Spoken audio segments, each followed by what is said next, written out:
The Fugi! No! Don't show me. I don't want to be perceived as the goober. Also, I need to do something about her face. What's up? It's your boy. As per usual, nothing is ready and everything is all bad. Alright, stream avatars is good. Fugi's all set, should be anyway.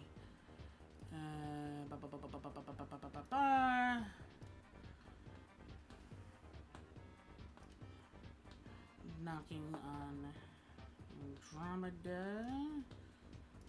For that.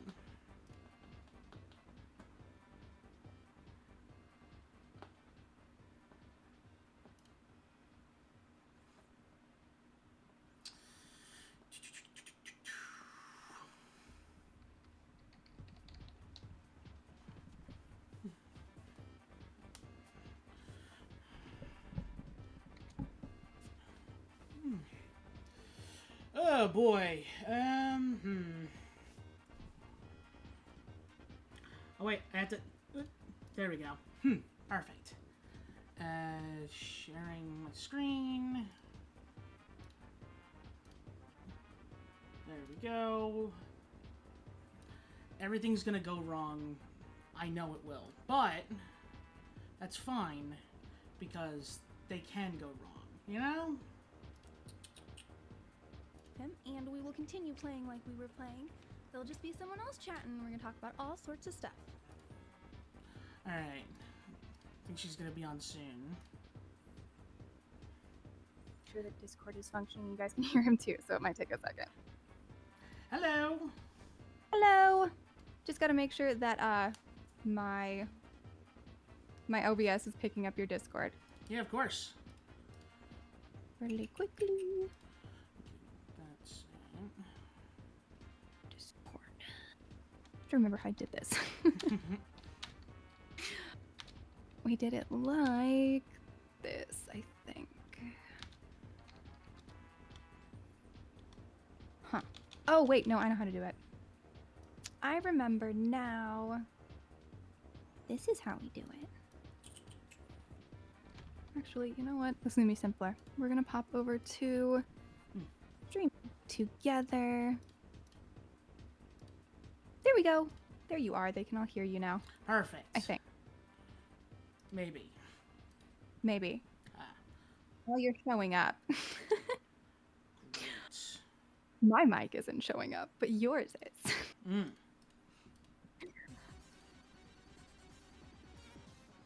we're gonna go back to where I was.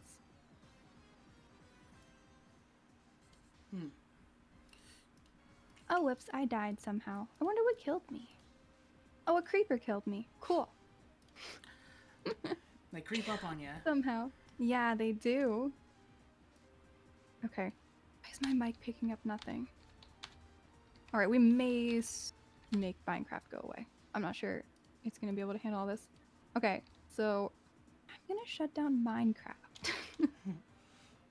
And we're going to switch over to where you were because, yeah, I think this is going to solve a lot of our problems. Since for some reason OBS has decided it doesn't like having yours on with what I was doing before. We're gonna go here and see, do we have mic sound? We still don't have mic sound. Or Discord or anything. That's so weird. You and your mic issues. Yeah, this is more of an OBS thing, and it has to do with Minecraft. It doesn't like it. It really doesn't like it. Wait, no, I know what's going on. It wasn't. It was Twitch. It was the join chat thing. I was trying to pull my mic. It might have actually pulled my mic. Hang on. Yeah, that's what it was. That tried to pull my mic. I have my mic back now. Yay! Okay, so it was not Minecraft. I'm still... Yeah, we'll relaunch it. I'm going to make sure that everyone can hear you. Yeah. So go ahead and talk, and I will make sure that the audio is coming through. Yeah, okay. Do you want to have like I guess I'm sharing my screen on Discord, so if you Oh, want, nice. I can pull that up. yeah, if you want to, you can show the I people can what absolutely do that. I'm working on. I can also send people over to watch your stream as well. Yeah. Yeah, it's been half and half because I know Nui and Britt weren't streaming at the time that I did this with them. Oh, But fair. Coven was, so. Totally fair. Okay. Yeah. Let's get this popped out so that I can put this up for people to see. Then I'm going to go ahead and get other stuff set up. I know they can hear me. I'm not entirely certain whether people can hear you yet, but we're going to make it work. Let's hope. But See, desktop it should be capturing anyway. Oh, Minecraft ruins so much stuff on here. I love it. It's so much fun. But it draws so much that it pulls a lot of things from where they're supposed to be on OBS. Ah, right. Yeah. It pulls resources. That's what we want. Nope, that's not what we want. We want this one. Okay, let's see if that ends up pulling sound. Any better? Any better? Are you showing up? Oh, yeah, there you go. Your Discord is now showing up. Great. And that is exactly what we want. There we go. You are all good. I'm just gonna move stuff around so that we can see your stuff. Oh, Rin's in chat. Hi, Rin. How's it going? Do I have... Oh, that's why I couldn't see chat, because it was behind the follower goal thing. Duh. Stuff happens. You just gotta get it all working eventually. Yeah. Things will always scuff. It's impossible not to have them do that. A couple days ago, I don't know if you were streaming that day, but some cloud thing went down and made it so that most plugins stopped functioning. Oh. Yeah. Yeah, so I was, what did my chat call it? They said we were doing like ancient Twitch or something along those lines. No fun extra stuff. No silly extra stuff. Just the bare bones.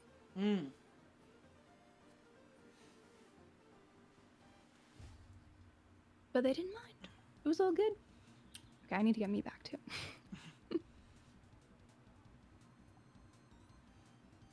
Not my sound. Just I switched scenes, so my my avatar is currently missing. Yeah. Speaking of that, I was looking at the VODs for the last 3 of these, and because I'm drawing and I'm looking down at my tablet, my my model does not like that very much. So I've now put my phone like at eye level with my tablet, and I think it's better, but it's hard to tell. You never know. You do not. But like I said earlier, I like to prepare sketches before we get things started, and here is the one that I have done for yours. I kind of tried to do like a happy middle ground between Aw.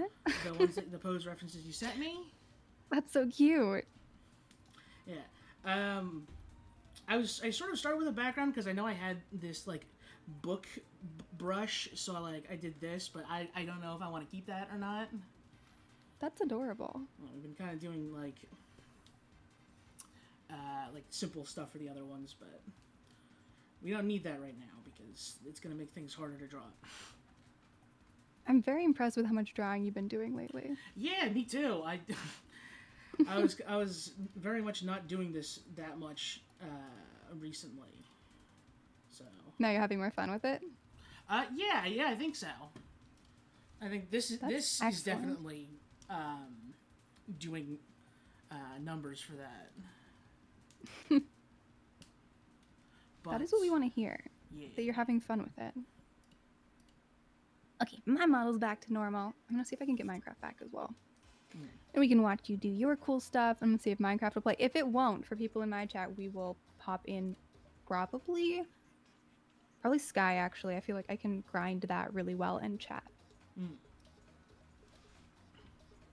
We chat and grind. If I can get Minecraft back on without crashing everything, we'll do it. Wouldn't that So be what have you novel? Hmm? been up to? What have you been up to? Um, not not a whole lot. Mostly just working, but I've been doing this when I can, so that's something. Yeah, that is good. Yeah. Actually, you know what, guys? I'm not gonna risk launching Minecraft again. We're gonna play Sky. It's not worth the risk right now. Yeah. I know this is a little bit late in the stream for this, but I guess for the sake of the VOD and also just for routine and the questioning, do you think you could introduce yourself, your name, what kind of content you make? Absolutely. And you as well.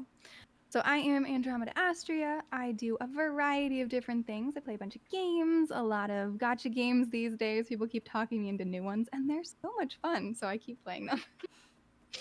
And then we also, so that would be like Genshin and Zenless, and recently got hooked into Star Rail.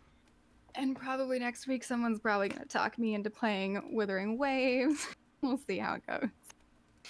And then, other than that, we did pop into Minecraft today for the first time, which was pretty fun. It is taxing on the system, the computer system. So I had to let go my tiny little buddy, which, wait, hang on. We can have my pet back. I forgot. I can get my pet back now. But yeah, I have this cute little snow leopard that I usually have on stream and that people can like pet and stuff. But I had That's to turn it nice. off for today because Minecraft doesn't like it. Mm. Yeah. Right. And then I also play Pokemon, and lately chat talked me into finishing off my Zelda Echoes of Wisdom, so we're working through that on Tuesdays. Sky Children of the Light when it likes me, because the tech has stopped liking a lot of things. I used to play it mobile, but after an update in October, I could no longer get background sound while streaming, which I don't like. So we play it on the Switch now, but every once in a while the Switch doesn't work because Switch is the least supported platform they have. Mm. So it can be an issue on occasion. Other than that, I also occasionally will do things on mythology because I do have a degree in classics, so I like to bring that into stream as well. So we'll talk about like the mythology behind things in Genshin, which there's a ton of, or Zenless or something along those lines. And then what else? I feel like that's roughly it. Oh, I do also make videos over on YouTube on all sorts of things, from like taking care of your voice because I was an actor for a while and I don't want to see any more VTubers destroy their voices streaming. Mm. So I have videos helping you guys not lose your voices, which I think is very important. And then and stuff like so that, and like long distance relationships and Myers-Briggs stuff and some acting stuff. I feel like there might be other stuff on there too, but I don't remember what it is. Mm. And yeah, I feel like that's probably about it for me. I mean, that's quite the hearty resume, I'll say. We like doing lots of stuff. Mm. Keep it fun, keep it interesting. Yeah. So I think my first question, the first official question, I should say, how did you come up with your design, your sort of the lore, the background, like what made you I poked you? it. So I made my own on VRoid, and I actually started out with a completely different model, and it just didn't feel right. So I just kind of messed around with Beroid until I found something that felt like me. Mm-hmm. Because it's kind of. Oh, okay. Yasha says you're too quiet, so I'm gonna make you louder. Thank you, Yasha. So I poked around with different colors and different eyes. I think originally I think I had like red eyes because I started out with like a Persephone concept, which went right out the window pretty quickly. Mm. And I tweaked stuff until it was an avatar that felt like it was me. And then I came up with the rest of it around it. Mm. I think this is probably one of my like the most interesting questions that like to hear the answers of, because like Mm. everybody's been different so far. Yeah, I would assume so. Yeah, because Nui's was an adoptable. Brits was Oh, from. I think I don't remember what the name of the program was called, but it was like a thing that was kind of uh, like an online sort of like I don't remember. I'm gonna butcher what he said, but it was like a different thing, and then Coven's was also different, and I mine is just like I kind of just like made it up on the fly. But yeah, cool though. it was Yeah, so closer to very mine then. yeah. It's very interesting to see how what like thought and effort went into coming up with everybody's Yeah. designs. And then so the name was kind of I guess they just ended up happening to fit. It was actually just the name I've used for gaming stuff. Like it was already my Minecraft name and everything along those lines. Mm. And it just happened to fit and work. Yeah, very fair. Mine Nice. was also like the at least the Soul King part of it was also from like just what my sort of I guess like my Steam name and like my Mhm. other stuff, and I just liked it so much. I was like, all right, this is pretty good. So on the subject of VTuber designs, what do you love in a VTuber design, and what do you want to see more of out there? Great question. My the only time I don't like something about a VTuber design is when it doesn't match the voice. Mm-hmm. And I have seen that happen a few times. I actually just put out a video on branding, figuring out your brand, and there's a whole section on because there's a thing actors do where you have to essentially find your brand. Is this not? See, this is why I don't play Switch on this game. Things don't activate. And essentially, one of the things you have to do is like figure out what you can believably play. As an Right. actor, it's a really big piece because as much as we'd all love to play everything, sometimes your voice doesn't match something or your body doesn't match something in such a way that you literally can't play it. If you're supposed to be playing a giant and you happen to be 5 foot, it just there's nothing you can do, Mm. unfortunately. But the same thing goes with voices. So like the higher pitched soprano voices, it's much harder to play your classic villain or like the dark sultry just because your voice will not do it. And the same thing with if you have a very deep voice, playing the like really cutesy little adorable ingenue character doesn't tend to happen as much or as often just because it doesn't match up. And when you do mismatch, if you've ever seen like a really, really bad anime English dub, where you're Yeah. like, I feel like they didn't cast this. Like, they should have done something different. This is not correct. That's what it's kind of like if you get the wrong actor for something. And I feel like the same thing happens with VTubers sometimes. On occasion, people really want to. I think, I think people tend to really want to show this them that they want to be. I guess Mm. would be the way to put it. Right. And it sometimes is it just gives off that uncanny valley on occasion to the point where I find it unwatchable. Right. So I'd say it's less about what the specific design is. Any design works, as long as her voice. Oh, this game. Okay, well, we'll just go farm other stuff. So, Xander, to explain to you why I'm frustrated with this game right now, I can't activate the dailies Oh. because of something. I don't know what they did. I'm gonna go see if I can farm on it. Or we'll restart the game. So yeah. That's currently what's going on with it. Yeah. I know I've almost made that mistake before because I think right before, maybe like a couple months before the whatchamacallit, the Acon thing like happened and I sort of joined that. I had this idea for a like a rebrand for my sort of myself, and I was like, oh, I had this idea for a character that was like this.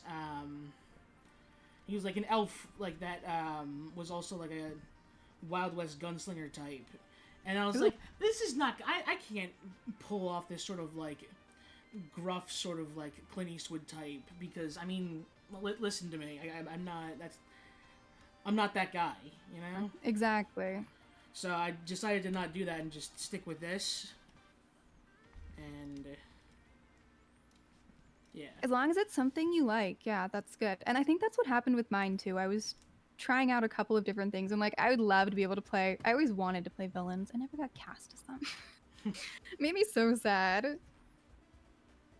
I would love to be able to play villains, but my voice just doesn't do it. Comes off as too cheerful no matter what I do. And I have tried so hard to do anything different. I never really get the sinister down. So yeah, that would be the thing when things give that uncanny valley. So occasionally there's like weird tracking also that can happen with people. But that's less about the actual design and more about just weird tracking. Right.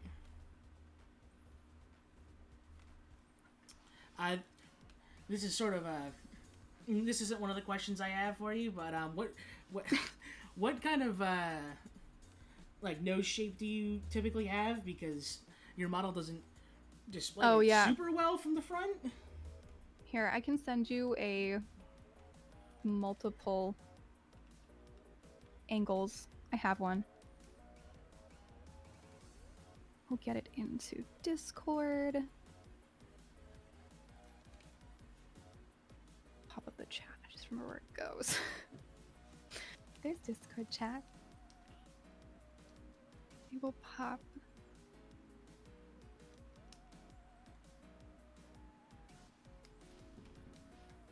That should show it, I think. Right, yeah, okay. Yeah, there you go. There's a nose. I have one, I swear. Now I've got comments on like, where's your nose before? Yeah, a lot of VTuber designs in my experience have they're very not nose forward, which you know they are not. to each their own. You sort of answered my question about what you don't care for in VTuber designs. So that's you're ahead of the curve on that one. This is a newer question, but like, what's your sort of opinion on like? I didn't know if there was a term for this or not, but like lore dependent VTubers or like ones that like are more playing a character than just like streaming with like with an avatar. I like them both. I really feel like it's up to the individual person. If you can do it right and it works, I think it's really cool. I don't think I've seen anyone that I disliked their lore. Trying to think if there's anybody at all. Yeah, I'm totally good with both of them. I think it's a really cool medium for people to be able to express themselves in the cool stories that they've come up with. I think that is part of the fun. But I also don't think there's anything wrong with not having any lore at all. Like, I've only kind of thought up a little bit of stuff, and I'm not even sure I'm going to stick with it. Yeah, mine's also very tenuous at best. Trapped again. We're gonna be untrapped for a second. No, I'm trapped again. There we go. All better. All right. So if you were given a blank check to spend exclusively on stuff for streaming, what kind of stuff would you want to get? Oh, that's a hard one. I was actually talking to my husband about it yesterday a little bit on like what other stuff I want, and I'm kind of happy with what I have. This is the thing. Like, I know eventually it might be nice to get a 2D, live 2D model instead of 3D, just because there's more stuff you can do with them. And you can do more easily collabing with models over VTube Studio. Mm-hmm. But other than that, I'm working on making my own emotes. So I want more emotes, but I'm making them. So that doesn't really fit there. And I'm making like sub badges as well. And I'm working on making a new background. Even though I do really love mine. So I'm not sure I'm actually going to change it out. It might just be for like just chatting streams. Upgrades to PC hardware, probably. So I can run things more smoothly. But that's more just basic streaming stuff. Yeah. More outfits. I would want more outfits because that's half the fun.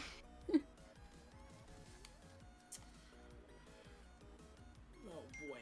Yeah, I don't know. It's hard. I'm really happy with what I've got. I'm sure there'll be stuff I need later. Maybe like coming up with a lore video and actually making it. They can be a bit pricey. Yeah, I can imagine.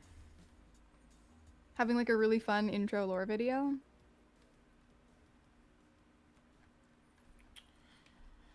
Oh boy, I hope I did this braid right. It doesn't have to be a perfect braid. If you look at mine, it even like is a little weird on my forehead anyway. It kind of like clips in a little bit in an odd way. Pretty sure I'm supposed to catch them. So kind of a similar question to the last one, but if like you just woke up back to the day you decided to become a VTuber, and everything before or everything since then had been a dream, what kind of what would you do anything differently? Would you do? Oh, would you definitely. change anything? Yeah. So when I started only on Sky. I'm gonna die. So I was like mono streaming just one thing, and there's a thing that happens when you are a niche streamer, which is you can grow faster. Like I did make affiliate in 2 months. And I never streamed to 0 people, and I've almost never streamed to 1. Because I was in this niche, and in Sky, I am one of the like extreme veteran players. I've been playing this almost since day 1. So there's a lot of stuff that I could teach people here, which made it an amazing place to start. But the problem was that, so I started in July, and in the October update is when the game got messed up for me to stream. I couldn't really stream it anymore. So the problem was that I'd built up a really amazing community, but a community that was basically only interested in Sky. Right. So when Sky became something that I was not physically able to stream, I had to essentially start over, and I dropped back down to like 2 to 3 CCV. I was up to 8 as an average, and it dropped like crazy because I had to switch games. Yeah. Wow. Yeah. So I ended up spending a lot of time building it back up again, and and it's fantastic, and I love everyone that I have now. But I think I would have started earlier with being more variety. And that's some of the advice I've seen from other people as well of don't start niche, start variety. Because if you do branch out, and I see it with some of my friends as well who started very niche in one game and are now branching out and having the exact same problem that I had of dropping like crazy because the people that were watching you because you played one game. So I would branch out earlier, play more games from the beginning. I might not have gotten affiliate as quickly, I might not have grown as quickly, but I would have built up a good base group of people from the very beginning. And I would have met some of the awesome people I have on here really early on instead of many, many months later. And would you like change anything about like design, lore, or anything like that, or would you keep all? Would you just be the same Andromeda then as you Yeah, are now? I'm good with that. I'm not that creative. It's the same name I've had on gaming stuff for the last like 10 years. I don't want to come up with something new. It's too hard. Yeah, no. So, what do you like most about streaming, and what do you wish you could do more of? Ooh, that's fun. I like meeting people from all over the place. So whether it's the other VTubers that I'm collabing with or hanging out with, or it's people in chat. Like, I have so many people from so many different places. There's a bunch of people who I'm friends with and people who are viewers who from Portugal. We got some Brazilians. We got people from all over the place. And it's so cool to hear about all of their cultures and the different things. And there's plenty of people from places that I know. And we get to chat about stuff that we both know about. So I just love interacting with people from all over the place and getting to hear all the different perspectives and different things in their lives. Mm. So that is the best part of streaming to me. If I didn't care about that as much, I think I would probably just make videos. Just like YouTube videos. Yeah, fair. But yeah, I think that's my favorite part. And is there anything you'd want to do more of, or do you? Are you? I wish there were more days in the week. I don't have time to do everything I want to do. It's so sad. Yeah, I feel that. I have so many plans and so many things I want to do and so many games I want to play and so many videos I want to make and so many different people to collab with, and I don't have time for all of it, and it makes me very sad. Yeah, I have.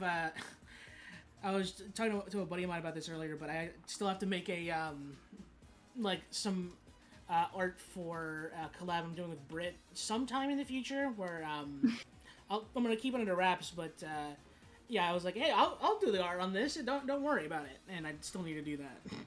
Oh no. Yeah, I have a big project coming up with a friend too. Mm. We've been working on it for months, and actually, we should be about ready to release it soon. I think. The plan is to start telling people about it at the end of the month, but it is still under wraps. But it takes so much work. Like, that's one of the things. Every Wednesday we have a meeting to work on this project that we've been working on for months. Right. And it's usually like a 3 to 4 hour meeting too. Just to get everything done. Yeah, wow. Uh-huh. There's so much stuff to do. I keep forgetting what I'm supposed to be doing on the game. I feel like this is kind of related to that. What's your least favorite part about streaming, and what do you wish you didn't have to do? Twitter. That was Coven's answer too. Like, exactly. Yeah, if I didn't have to ever do Twitter again. But the thing is also, like, it's the having to. Because I've met some amazing people on Twitter. So many cool people. I've made tons of really awesome friends. Found so many cool groups and joined a bunch of different raid teams. Not raid, well, a raid team, but stream teams. All sorts of cool stuff. So I don't need it to go away completely, but the need to have to do it. Yeah. So I guess the need to do things on so many platforms, because I do Twitter, I do Blue Sky, I do YouTube, long form and shorts, as well as VODs. I do TikTok sometimes when I remember it exists. And then eventually I will dual stream on YouTube and Twitch as soon as I feel like it. It's all set up, I just haven't done it yet. I have to hit go, and I'm worried it's gonna do something bad. So I don't want to do it. Yeah. I'm worried it's gonna crash something.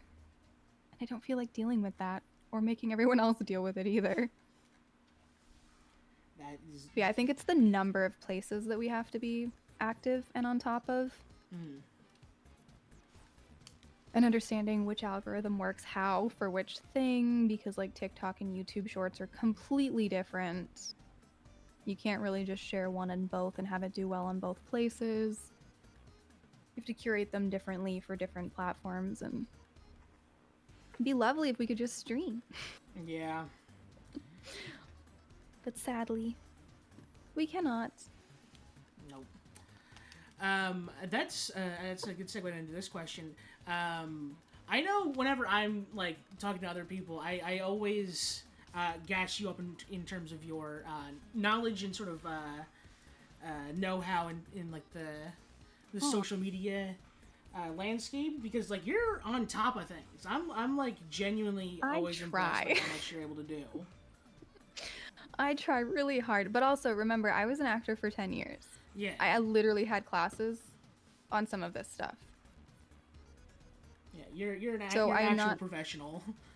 I'm not starting from the same place as everyone else. One of the reasons I stopped acting was because I got so sick of having to use Twitter, but I do know how to. Yeah, now you're back. And now I'm back. And you can't get out. No. It's hard. It's one of those things where once you start, it's really hard to get out. I don't think anyone ever really gets out. No. But I guess the question is, what do you think are some good like habits, tricks to like sort of get into order to keep yourself on like the up and up? I know I'm like we were talking about this recently. I don't like making schedules for the week because my work schedule is inconsistent, and I don't like making them every single week. Mm-hmm. That's fair, but also I know some people who are partnered who don't make schedules and never have. So I think it really depends on your audience. So I think the best piece of advice that I could give anybody is know who your audience is and who you want it to be. If you want to cultivate an audience that doesn't mind you not having a schedule, then don't have a schedule, and you will eventually build up an audience of people who are totally fine with you popping on whenever. And if you want to have that audience who wants to see you on Tuesday at 3 p.m., every single Tuesday at 3 p.m., then do the schedule thing, be consistent like that, and you'll build up that audience. But realistically, there's an audience for everybody, and you just have to figure out what it is. And I don't think anyone should drastically change who they are or how they do things just because it might give them a bigger audience faster. So I think you're fine not doing schedules if you don't like doing them. There is a general time where you might be on, correct? Yeah. You're usually there after work. Yeah, usually. You just don't know which days it'll be. So all you have to do is tell your people, work schedules are tough, but if I'm on, I will be on at this time. And they'll know which time of day you're going to be on at least. But yeah, I've seen so many people who do not have schedules and are doing fine. In fact, as far as I know, schedules didn't used to be a thing. From what I understand, it was actually Ame from HoloLive who made this happen to all of us. It is her fault that we have to do schedules, because before her, nobody did. Damn. And then she jumped And I've ship. seen Doobie talk about it, yeah. She's like, oh wow, everyone does this. And I'm like, yeah, it's your fault. So even if you like think about that timing, like it even hasn't been that long that we've all been essentially required to do schedules. So if you don't want to, just don't. But then other than that, realistically, it really depends. It depends on if you want to do this as a hobby or if you're aiming for this to be your career full-time thing, or what your goals are as to what I'd say to do. If this is just a fun hobby, then just stream. Stream on Twitch, doesn't matter. None of the rest of it's gonna matter because it's just about having fun. If it's something that you are wanting to turn into a brand and a money-making thing eventually, then number one is stay out of drama, because brands that you'll get sponsorships from aren't gonna wanna interact with someone who's causing drama. We've seen it happen many times, people getting dropped because they cause some drama, and brands don't ever want to be associated with that. So make sure that you're keeping everything clean. Another really good piece of advice I've seen, which I do agree with, is try and keep things positive, because again, sponsors don't want to interact with people who are constantly posting sad or negative things on Twitter Mm. or any other social media. So being nice to people, not being too negative. It is hard to break the Twitter algorithm. I will say that. Right.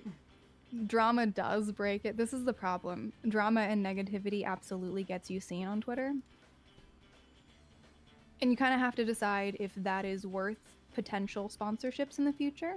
Because the one thing to remember is it doesn't matter if you delete the tweet, it is still out there. Once something's on the internet, you can't completely get rid of it.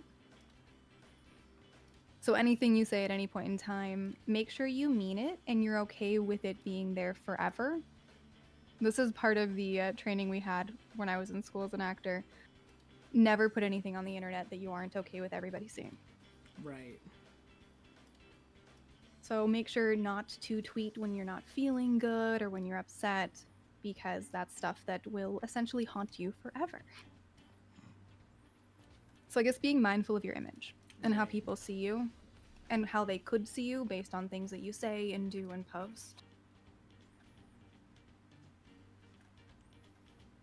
And then just like try stuff in order to get more notice, because I try stuff. I poke around. I test things to see what advice actually works and doesn't work. And essentially what I have discovered is that what worked for somebody will not work for everybody, no matter what.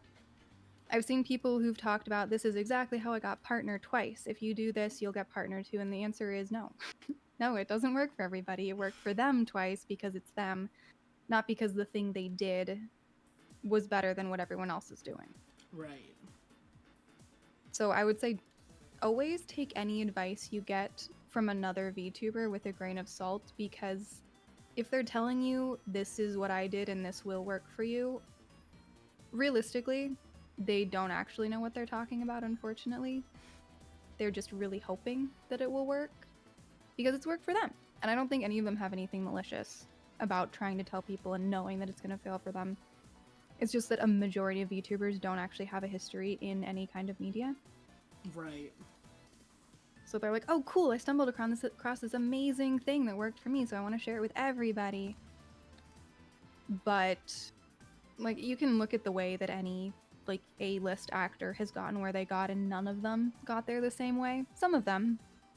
But for the most part, you can have any background, you can have anything. Sometimes it's about getting lucky, sometimes it's about working really hard for a long time.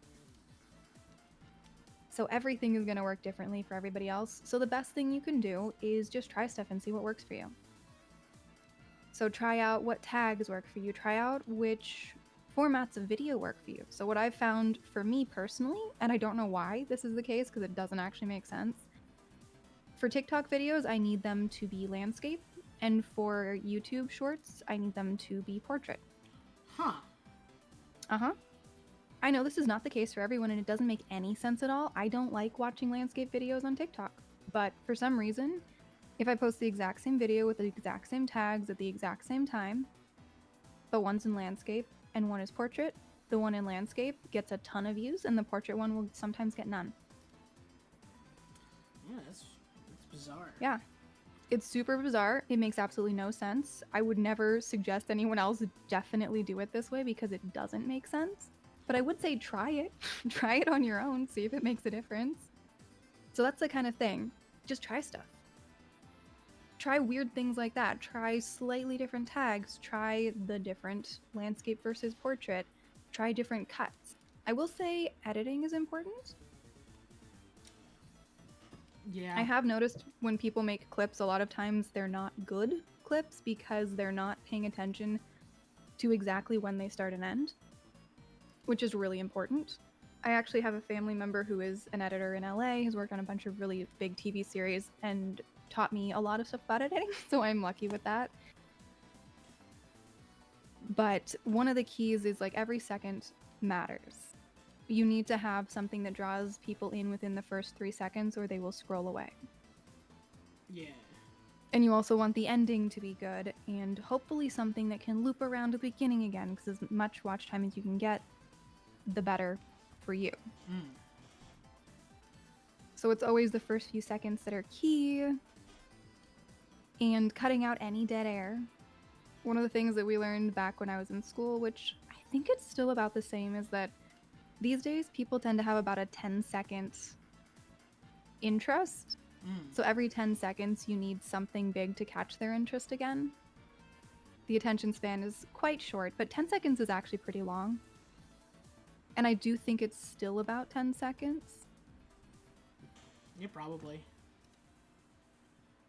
If you pay attention to TikTok videos and YouTube shorts and things like that, I think that's about right.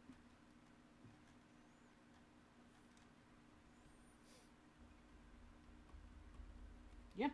Yeah, basically just try stuff and see what works for you. Do go look at other people's advice, but don't assume that what worked for them is gonna work for you. There's nothing wrong with trying it, but like I did try some of the stuff from a VTuber who was like, I've made partner twice. Here's exactly what I did. If you do exactly what I did, you can make partner too. And I tried it and it got me lower numbers in shorts. It's like, okay, well, that doesn't work for me. I won't be doing that. Yeah, no. But there's nothing wrong with trying the stuff and seeing. Because anything could work. Yeah, makes sense to And me. just because that didn't work for me doesn't mean it wouldn't work for you. That was about specific tags. What they did was before even streaming, they did a lot of shorts, TikTok, YouTube. And they had specific sets of tags that worked for them. They don't work for me, but the specific sets of tags apparently worked really well for them. I've come up with my own that tend to work better for me. And I think that's probably the case for everybody. Yeah. All right. Let's move on to the next question. What is a game you've always wanted to stream, and what's a game that you would never stream? Ooh. That's a great question.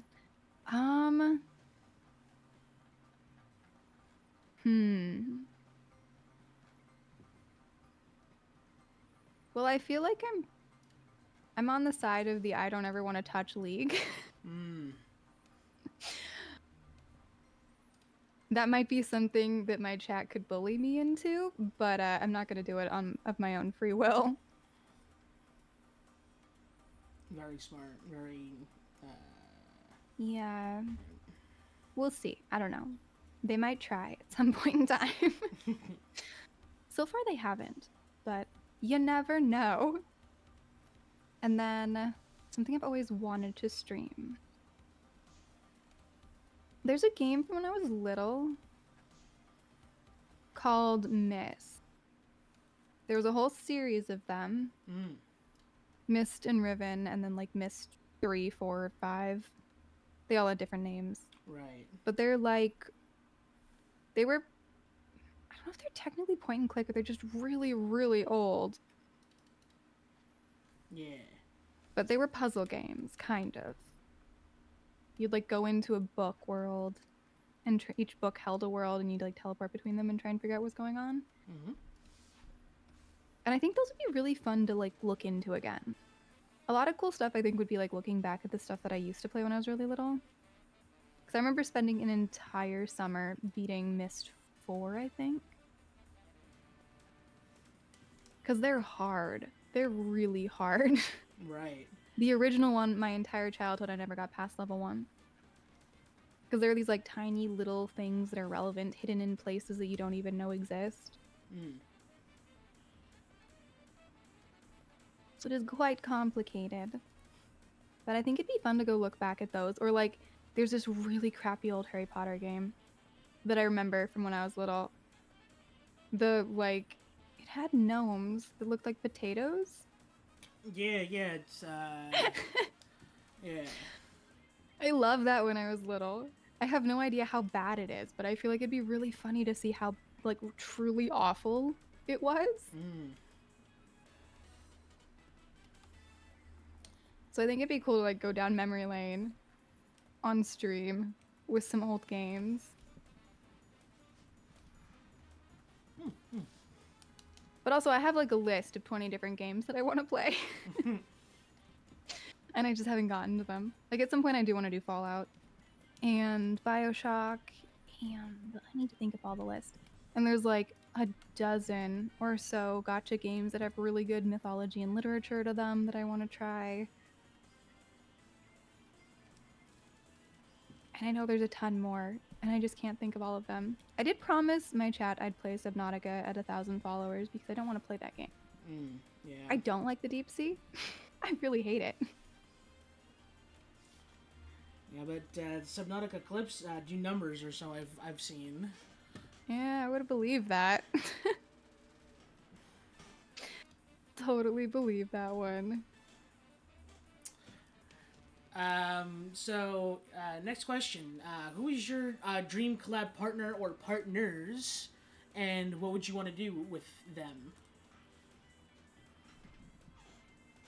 I don't think I have a good answer for that because I honestly love collabing with basically everyone. I think every single person has something cool and different. And I am always finding new people to collab with and new groups to hang out with.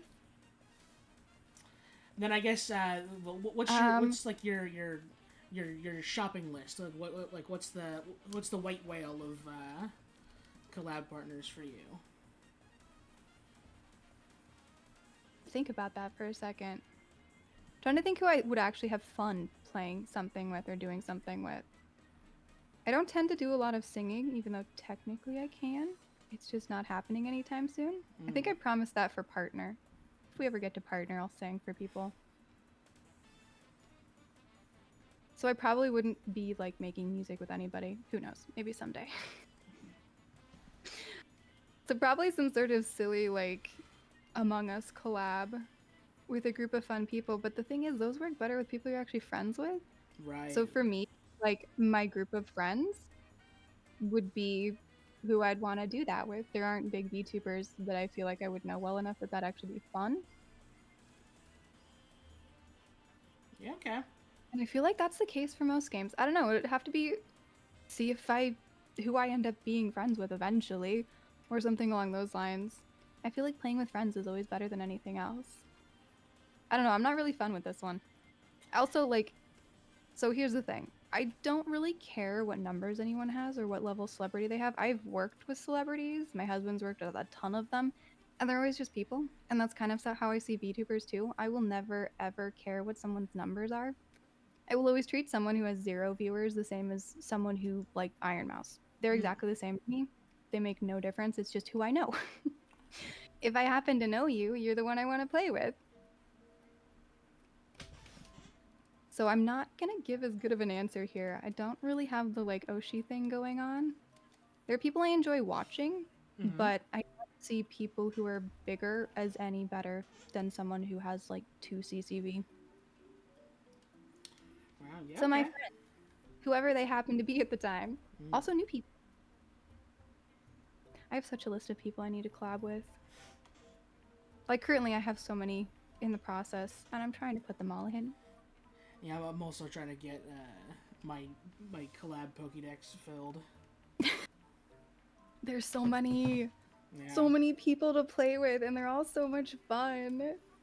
And I may have joined too many groups. I'm gonna be honest with that. I have 3 stream teams. And then I have Viracana, and I have you guys, and then I have my, like, general friend group. So that's like 6 different places. Yeah, you know, the more the merrier. And then there's more people that I keep reaching out to do collabs with and fun stuff, and I legitimately want to hang out with all of them, and I don't know how to do it. I don't know how to make it work with everybody. And then there's always more cool people that I meet, and this is why I need to stay off of Twitter, because I'm always meeting cool new people that I want to hang out with. And I am one of those people that doesn't mind just saying, hey, you're cool, want to do something? And it's never not worked. Right. It's actually quite easy to do. If you see someone who's doing something cool, just DM them. And I know not everybody has the social bandwidth for that, but it really does work. That's good to know. Yeah, most people want to hang out too. And most people are pretty cool. Damn it. didn't need to do that. Where's the missing? Oh, that's right. Fuck, damn it. Alright, oh god. Don't look at my poor layering setup that I have. Oh, don't worry about layering. Sometimes I have way more layers than I should. I've maxed out my layers before. That's never fun. Do you name all of them at least? No. Yeah, I never name a single layer. Yeah, me neither. Okay, that's not true. Occasionally I do. For things I use constantly, so like my schedule, I did name all the layers because I got sick of not being able to find anything. I have to make a schedule every week, and after the first like 3 months of having it, I was like, okay, I'll name things. Yeah, I only name folders. As you'll see, I'm up to layer 74 right now. Nice. Yeah. Very impressive.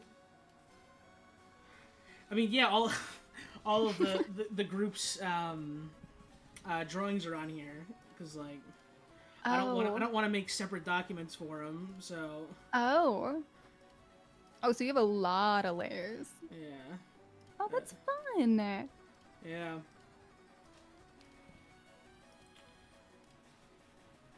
And I don't want to bother naming a single one. Naming's silly, no reason. It's just for the people who are really organized. My keyboard is all the way over there. I say as I point in real life. Yeah. Like a foot away or something? A couple feet away? Yeah, like a foot or so. Hmm. Like Control Z I can get to pretty easy, but like everything else, I'm not gonna, you know. Yeah, fair. This is I'm not gonna use stupid screen tones for that. I just use my iPad when I draw, so I don't need to use anything but it and my little pencil. Yeah, I have my Makes things easier. I have my funky fresh Cintiq. Oh, those are cool. Yeah, I love this thing. And I know At one point in time, go.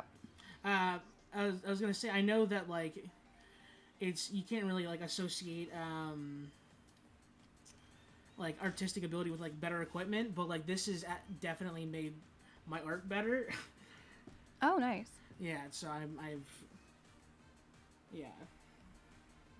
At one point in time, I did try using one of the, I don't know how you're supposed to say it, probably the like the Wacom tablets. That's perfect. I hated it so much.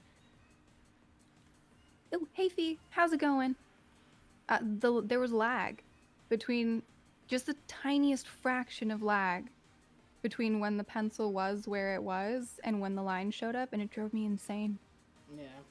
That's why I haven't been able to go away from my iPad, because it's instant. And it is the only thing I've found that is completely instant. Everything else has the tiniest fraction of lag, and it really bugs me. I know it's a silly thing to be upset about, because everyone else, like, it's industry standard to use those things that have a tiny, tiny, tiny bit of lag, but it drives me insane. So I'm very impressed with you being able to handle it. I'm assuming yours has the tiniest bit as well, or is yours closer to the It's pretty iPad? Close to what my usual, like what my actual like pen movements and stuff. Okay, that's nice. Yeah. Should be for how much I paid for it. I can always reactivate my Illustrator, Adobe Illustrator, if I really want. Because right now I just have the Pixel. What is it? Raster? Yeah. I only have access to raster, not vector. And every once in a while I really miss having vector. But I do not miss Adobe prices. Yeah, no. I don't mess with vectors. That's not my purview. It's so nice. So I've made logos for people before, and it's so amazing to be able to like expand. Yeah, Fee. So this is Xander. Xander is asking us some fun questions, and we're chatting while he makes a cute little drawing of me. And I Sorry, do we're focusing encourage. on the boob window right now, Fee. I just That is perfectly acceptable. it's it's It is there. yep. But yeah, so for my chat, I'm gonna go. I know we are streamed together at the moment, but I'm still gonna give you a shout out so everyone knows who you are. There we go. Perfect. Kinda. That's fine. Also, if he does, it's perfect.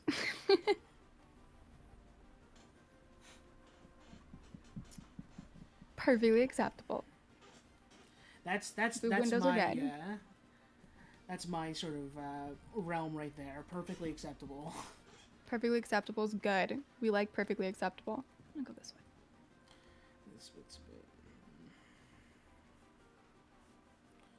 Yeah, so basically, Xander's drawing me and we're chatting while I randomly wander around Sky because I was on Minecraft, but then it kept crashing stuff. So we're not doing Minecraft. I was gonna keep doing it, but we moved to Sky because it doesn't crash anything currently. So that's what we're doing. Mm. And I guess that can bring us on to my next question. Who would you put on the Mount Rushmore of VTubing? The four that you think are like these are worthy of putting stone faces into a mountain. Ooh. It could be it could be the four most important. I've seen people. Nobody's done it so far, but like take the context of the presidents and like try to fit somebody to them, but you do not have to do that. Well, I'd say that Kizuna A has to be one of them, just due to the role she plays in importance. I'm trying to think who else is that important. People who've like started big things or made giant changes to VTubing. Well, I haven't looked into it too hard, but from what I understand, Project Melody had a huge piece in starting VShojo. So I'd say as people go, probably her, just because how influential VShojo in general is.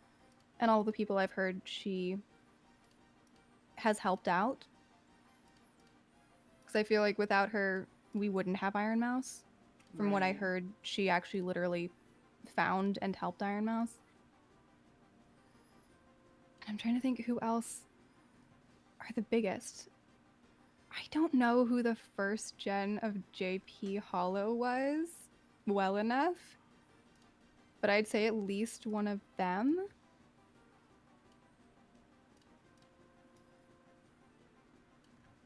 So that's 3. Okay, I'm not a fan of Niji, but I do know they have done a lot for VTubing early on. They're the ones, they started with 3D, I think.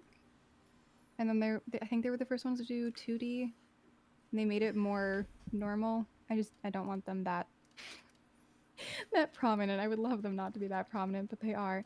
Okay, who else? See, like in my mind, I would say like Fishman and Yaga would have to be on there, but they're not VTubers. So that doesn't technically work. Oh my god, that makes things so much better. Sorry, just.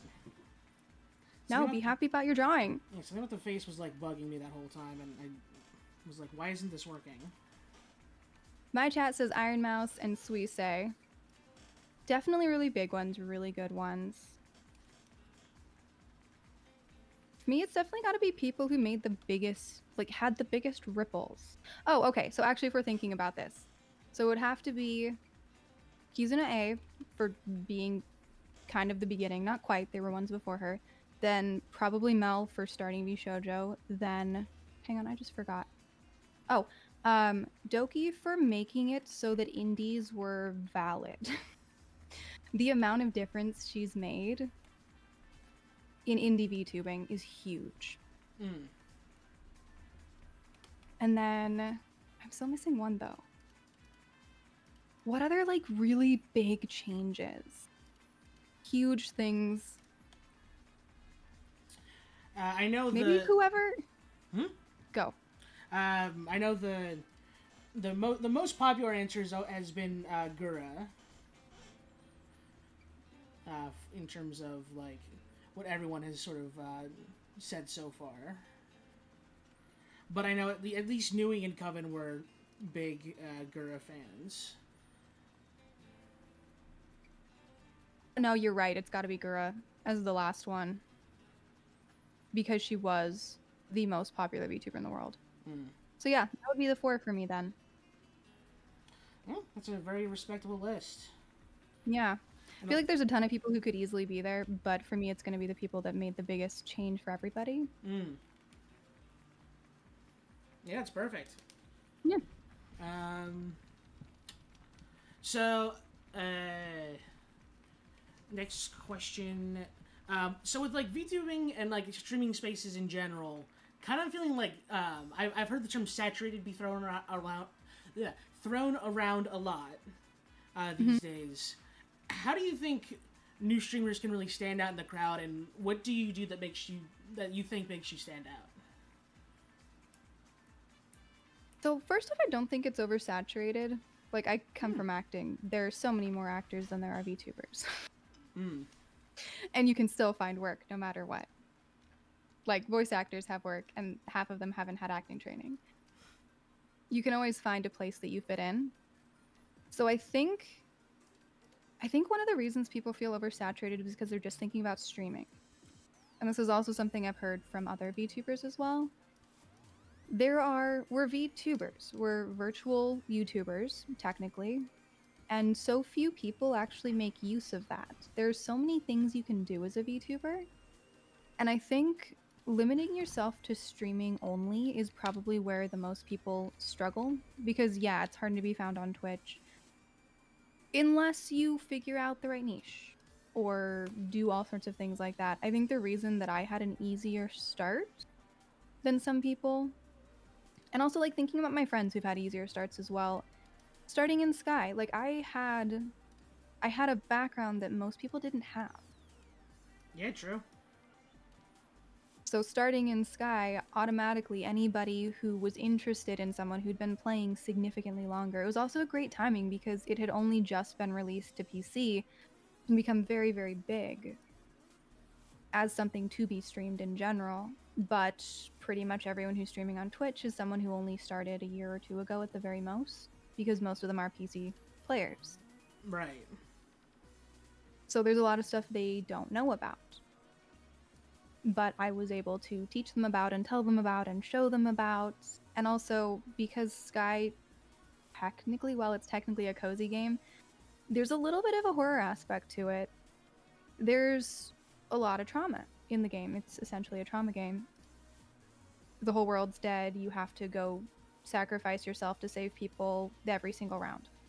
You die. And there's a bunch of monsters trying to kill you, and you have to get used to it. But I've been doing this for almost 6 years now, so I don't have the same kind of trauma in the game that a lot of the new players have. So I was able to show a lot of people early on when I was streaming, just like help a lot of new players, which I think made a huge difference for me. So I would say one of the best ways to stand out is if you have a game. Let's see, he says, never knew VTubing would be so huge. Started watching a few YouTube shorts about VTubers and it got you intrigued. See, that is exactly perfect. I remember, I think the first VTuber I saw was Zen, actually. I loved the the gecko in her chest. It made me so happy. I remember almost no other VTubers I saw early on, but Zen's gecko in the chest, the best thing. Right. So ways to stand out, figure out what you have that no one else does. Because the thing is, everyone does. Not a single person on this planet has had the same life. So there's something that you know that no one else does. There's a combination of things that you can do that no one else can do. You just have to see what that is and see what you can share. So I think, yeah, if you want to just sit and play a game, that probably is oversaturated. But if you can figure out which game you know something about that other people don't, or which game, depending on what your background is, if you have a degree in art or you like art, you could go No, keep going. He It's says I fine. should do a podcast soon. No, I'm just reading chat. Sorry. Yeah, he says I should do a podcast soon. Well, I do some of this over on YouTube feed. I actually have something on branding out there right now that is some of the stuff that I'm talking about right now. But yeah, podcast might be fun. I've actually wanted to kind of pull Vammy into a podcast. Possibly, we'll see. We might try doing that. But yeah, figuring out what thing you can do. So if art's your thing, then maybe if you love playing Genshin, instead of just playing Genshin, play Genshin, but also talk about the character design. And you can talk about maybe the specific pieces put into designing each different nation or things along those lines. For me, with that, it is history and mythology, because that is one of my degrees. I have a degree in classics, so that is the ancient Mediterranean, and Genshin was perfect. It was perfect for me because there's so much ancient stuff in there, and I'm able to teach people a lot of really cool stuff. Ah, excellent, Fee. I will see you around. Fantastic. Right. So I am able to teach people mythology. So trying to think what was early on. So like figuring out who Venti was right away, because I mean, I'm realistically anyone who speaks a romance language probably figured that one out. But let's see, I'm trying to think where things were. Oh, randomly Hypatia shows up in the very beginning of the Sumeru quests, and the majority of people are going to have no idea who that is. But my degrees are classics and astronomy, so of course I know who Hypatia is. Who, for anyone who doesn't know, she is an ancient astronomer, female astronomer, one of the oldest female astronomers who was very famous for many things in astronomy and cool stuff she did. So, you know, when she shows up in something, she'll probably have something to do with the sky, and indeed, later on, she becomes the first character to tell everyone a really big plot point in the game, which is that the sky is not real. So, just by seeing Hypatia, something that would have been nothing special to a majority of players, I was able to learn something about the story and be able to tell my viewers something about the story that was going to happen well before it did happen. So, that's what I use my specific training and degrees for, being able to come up with ideas and figure things out about these stories that do have a lot of references in them well before it actually ends up showing up. But not everyone has that degree, so whatever your specialty is, maybe you've played a lot of games and you can pick out the patterns, so you kind of know where something's going to go. Then that would be a good way to do it, because no one's played the exact games you've played.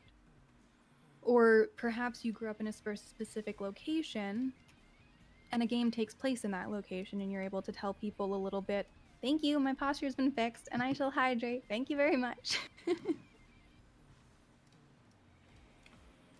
So whatever thing you have that you can add in instead of just streaming games, that's what people are going to want to watch. Sometimes it's just that you're really horny and people enjoy watching you play games where you're super horny for the characters. Anything can work. It does not matter what the thing is, as long as you put something that is specifically you into whatever it is that you're doing. Because then nobody else can do it. You're the only one who can be you. And then there's no competition. That's a pretty damn good answer.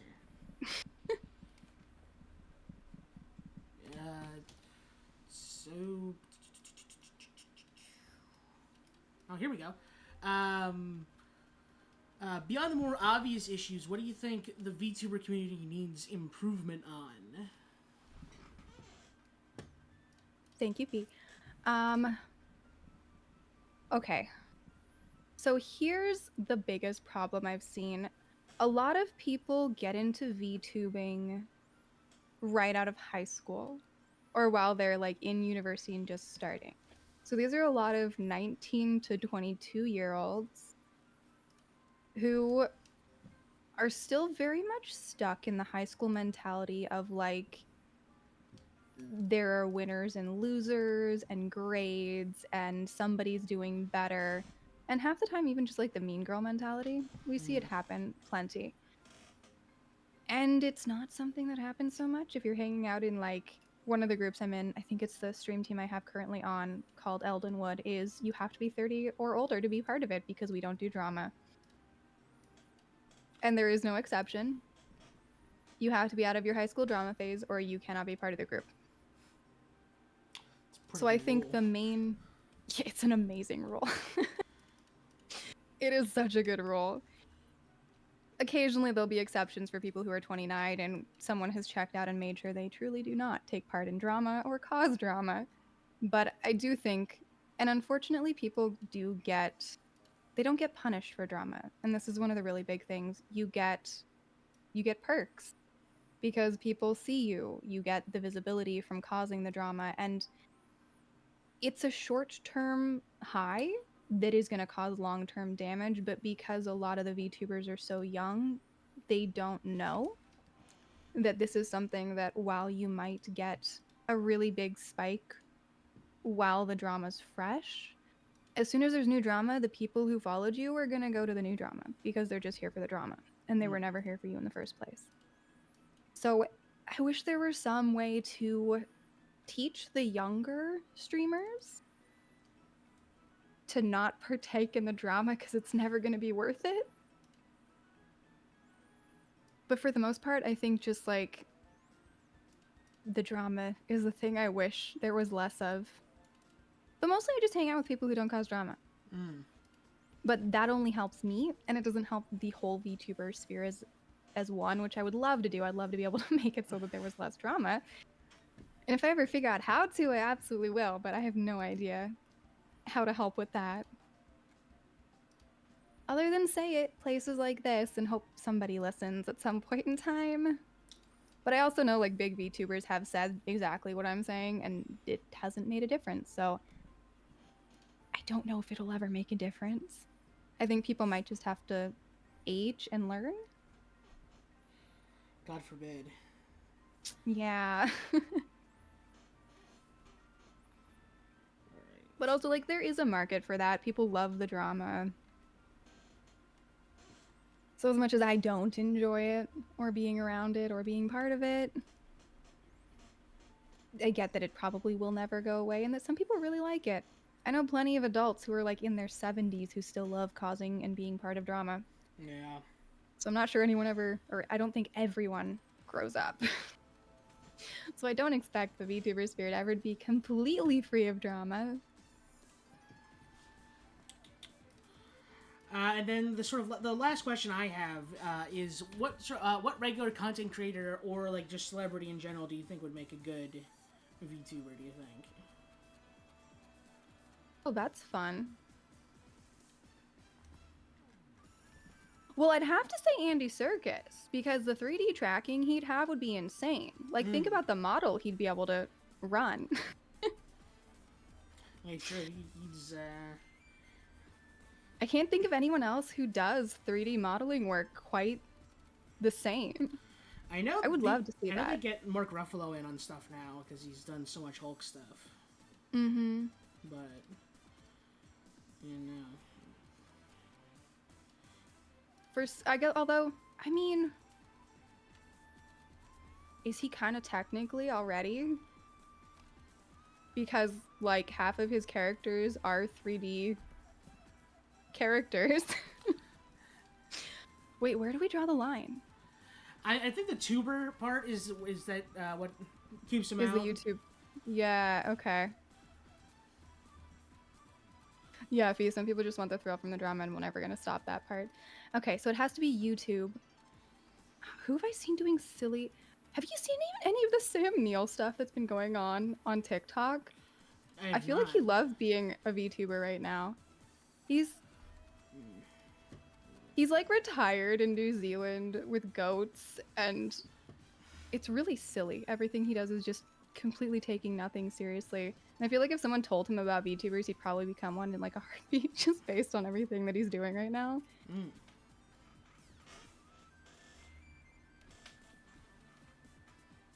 And that would be really funny. Although, like, the older ones, I don't think... I'm trying to just, like, think of which celebrities would make the most interesting VTubers? I feel like if Andy Serkis did it, it would be all sorts of crazy 3D stuff. And the face would be perfect. Also, Yeah. why don't we do that? Why don't we use all the dots? Oh, over in my chat, Jack Black. Yeah, he would make a pretty decent VTuber. There are so many. I would want someone silly. Definitely silly. Also, I'd love to see more male VTubers, honestly.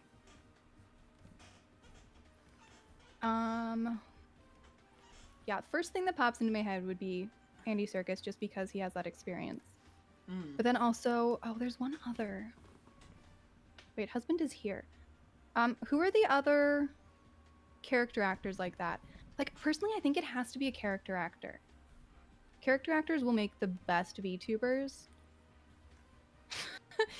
We also got one over here if he says Ryan Reynolds is a VTuber. It would be funny. I would never want to interact with him personally, but it would be funny. Who else? It has to be someone who doesn't take themselves seriously. Yeah, no. So, like, along those lines, these days, maybe Daniel Radcliffe. He's funny and does not care about anything at all. Would not mind making a fool of himself. It has to be someone who doesn't mind making a fool of themselves. That does always make the best characters. Also, someone with a lot of time on their hands, because this is... Yeah, exactly. Yeah, this is a time sink for sure. It is. Yeah, I think any of those. I'm sure there's tons more. Yeah, Doug Jones is the other one. Another character actor who would be really cool. I'm definitely sticking with basically any character actor. Yeah, that's pretty good. I can respect that. The one I've always held and will continue to hold is Doug Walker, the Nostalgia Critic. I think I would I would cut off one of my fingers to see Nostalgia Critic be a VTuber. That would be so funny. Definitely has to be the funny people. Well, if we're doing silly stuff, it would actually be really funny to see, hang on. Oh, I forgot people. Who's the mean chef? Anyone? My chat, Xander. Anyone who remembers? Cranky chef to adults, nice chef to children. Oh no. Gordon Ramsay. Yeah, Gordon Ramsay. Just because it would be hilarious. Yeah. I don't know if he'd be any good, but I would love to watch him trying to figure out VTubing stuff.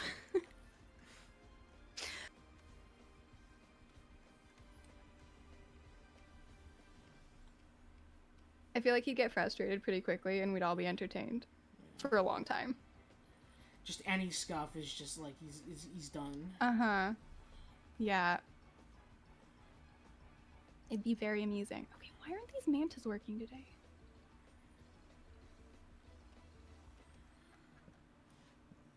There's so many. There's so many actors that I think it would be so much fun to see. All of them. I want to make every actor be a VTuber at some point in time. For a number of reasons, actually. One of them being you can't see their face. And I think a lot of actors need that lesson. It also helps with expression, so any theater actor could use it very helpfully. There's a lot of body awareness in it as well. So I think I would make... If I were teaching actors, I might actually make them all try VTubing for a little while. I think it would help. It'd certainly be interesting. Yeah. Because it takes away a little bit of the self-conscious of... My chat says Patrick Stewart is a Catboy VTuber. I love that. That would be amazing. Yeah. Yeah, I, honestly, at this point, I don't think I can think of a single actor I wouldn't want to see as a VTuber.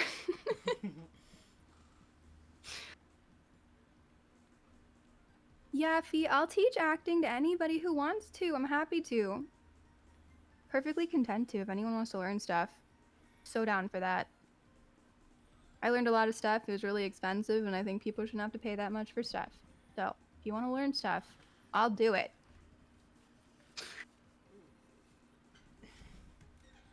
But yeah, that was my final question. What was your final question? Yeah. So I mean, I've had the tables turned on me previously, and if you have any questions for me, you can let them rip. Okay. Well, what is your goal in VTubing, Xander? I think I definitely want to like be able to do this as like full time. I don't know if you've been in the private sector very recently, but it's not so fun. And Yeah. I'd like to be able to It's fair. do stuff like this and entertain people for a living instead. What kind of stuff do you want to do with VTubing? Do you want to be like an art VTuber? Do you want to do games, like I talk shows? What kind of stuff? I mean I kind of like doing this honestly. I think I have not had a bad time doing this in the 4 times I've done it. Have you thought about putting out a call on Twitter? That's the word. On Twitter for people who want to do a talk show and get sketched? Because Um, I see them all the time. I have not thought about putting out a call. I was mostly just trying to get uh, the folks in our little group, our little space place, Yeah. first. Mostly as preferential treatment, but also just because like I'm already speaking to them, so that's that one barrier that's like already Mm. crossed. Well, if you want to, there's a little, oh, it's a huge group. I don't know how groups on Twitter work exactly, but you can join them. They're cool. There's one that's collabing VTubers, Mm-hmm. and it's really easy to find people there. You just put out a thing of, hey, I want to do this. Anyone want to come do it? Mm. You're going to find tons of people who are like, yeah, absolutely. And especially for being interviewed, so many people want to do that, and so many people put them out there. And every time I've seen someone put out a call for interview of any kind, it gets filled up so fast. So you could easily do that. Mm.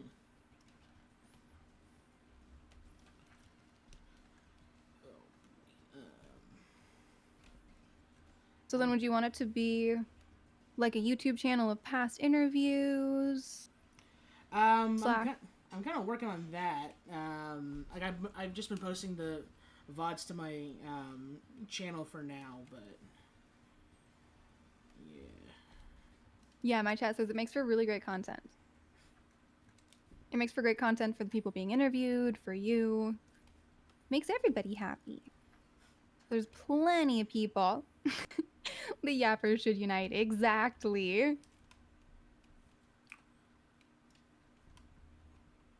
Oh boy, I don't know. I don't know if I'm You'll doing definitely. these braids right. That's fine. Braids can be tough. Yeah, I know.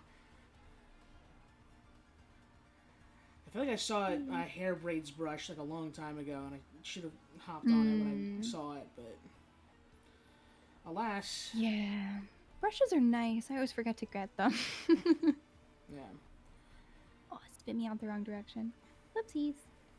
I've been following this Twitter account that like gives the hot scoop on like brushes and stuff that are free or whatever. Also, Xander, my chat says you're a great artist.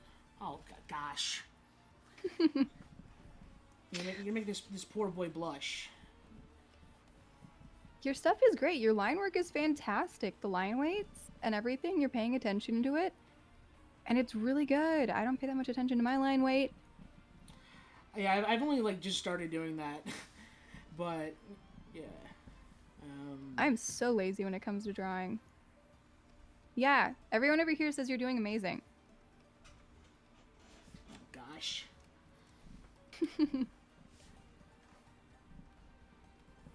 But yes, get practice on us. It's people who know and love you, and you can feel more comfy Yeah. doing your interviews. But then when you're ready, there are huge groups out there that will definitely want to be interviewed. And also, have you thought about joining any of the like really casual giant groups? I've not. No. So I'm part of a couple of them. Some of them are also stream teams. So like Eldenwood, just from what I remember, I don't think you're old enough to join it. The 30 plus group. Yeah, no. Yeah. So Eldenwood it's one of the giant ones, but also not old enough yet. But there's also, I'm in V Raiders, which you would be able to join. That one's also a stream team, really great group of people. People who raid each other all the time. There are no anything specific. There's no rules for joining it except don't be a dick. You just have to be a halfway decent person and you can join it. And if you cause problems, they'll kick you out. So be nice to people. And that's it. But they have a whole section for like collabs, and you can post stuff like this in those sections of groups along those lines. The other ones are for girls only. So sadly, I cannot invite you into them. Yeah. What else is new? It does happen. Yeah, it does happen in the VTuber sphere. I mean, occasionally we have like girls only groups. Even in like the group of friends I hang out with a lot, Bammy and I are planning a girls only section. We love our boys, but sometimes we just want girls. Yeah, I get it. Although realistically, we could probably make them dress up in funny girly outfits, and it might be even better than having only girls. I mean, you say that until the homies start wanting to smooch each other, and then you're in a whole different problem. I kind of want to make them do that, actually. I think they'd do it. I think Aki's gone right now, and I don't think Dust is here. I'm not sure. I don't know who's here, but if either of them are here, can we dress you up as girls, and then we can all play as girls? I think it would be amusing. We could all switch models. That'd be funny, actually. But yeah, okay, so Xander, you want to do like interviewee stuff and you want to get used to it. Yeah. So you're testing it out on us first, which is perfect. Yeah, I was I say that each one is like a great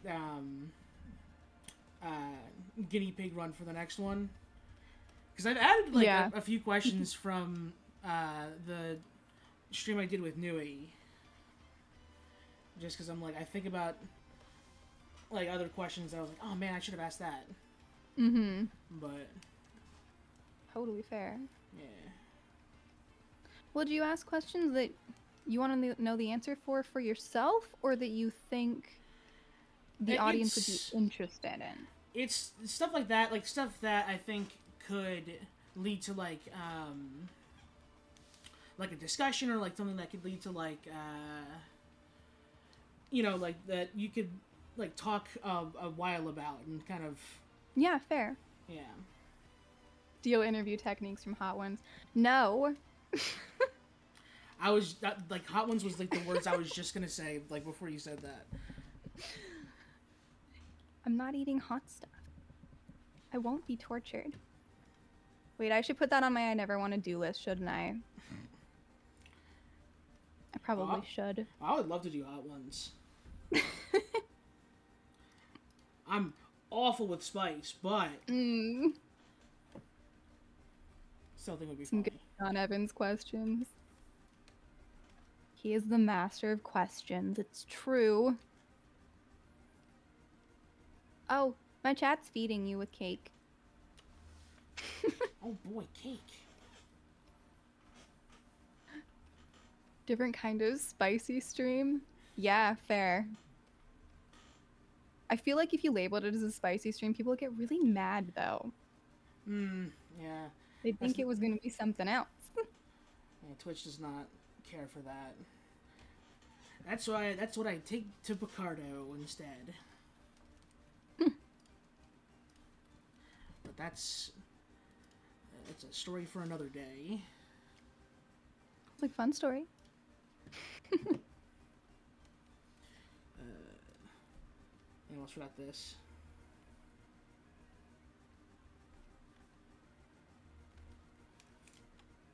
So do you think you're going to stick with your design? Or if you end up doing something talk showy, are you going to go for something more like presenter-y talk showy? Maybe. I know my my artist mother is super backed up in her queue right now, so it would be kind of difficult to request like a new outfit or something like that from her. But I do know that I want to get the next model I get is going to be a 3D model, just because I it's something like completely different from this. And I've been looking at people who do like the low poly sort of like PS1 looking 3D models. Yeah. And that is of interest to me. And that could be fun. Yeah, and then I could have like a whole space set up for like probably not VR because that wouldn't make any sense for drawing, right? But yeah, I guess that might be a little tough with drawing. if I was doing like anything else besides that, then maybe. But yeah, the drawing while you interview, so many people are going to jump on that.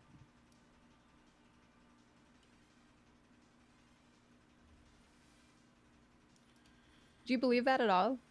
yeah, I think I know there are many a person who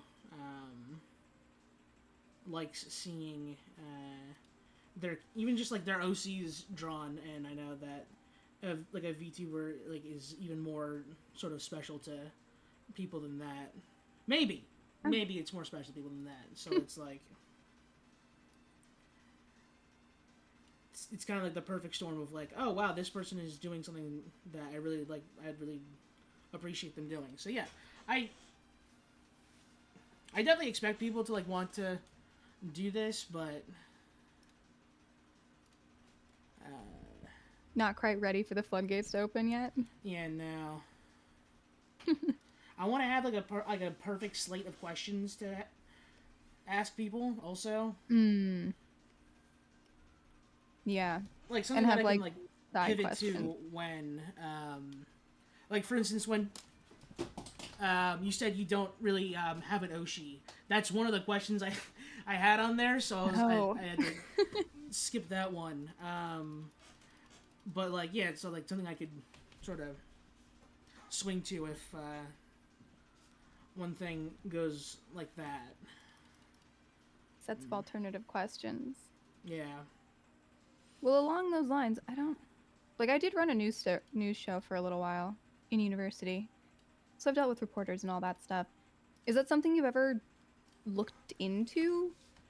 Or do you have a history in it or a background or any No, not any really. past in reporting at all? I think it was mostly I think the closest is probably just like I really like behind the scenes stuff. Yeah. It is so incredibly fascinating to me to like see the process of things. So no, that's not good.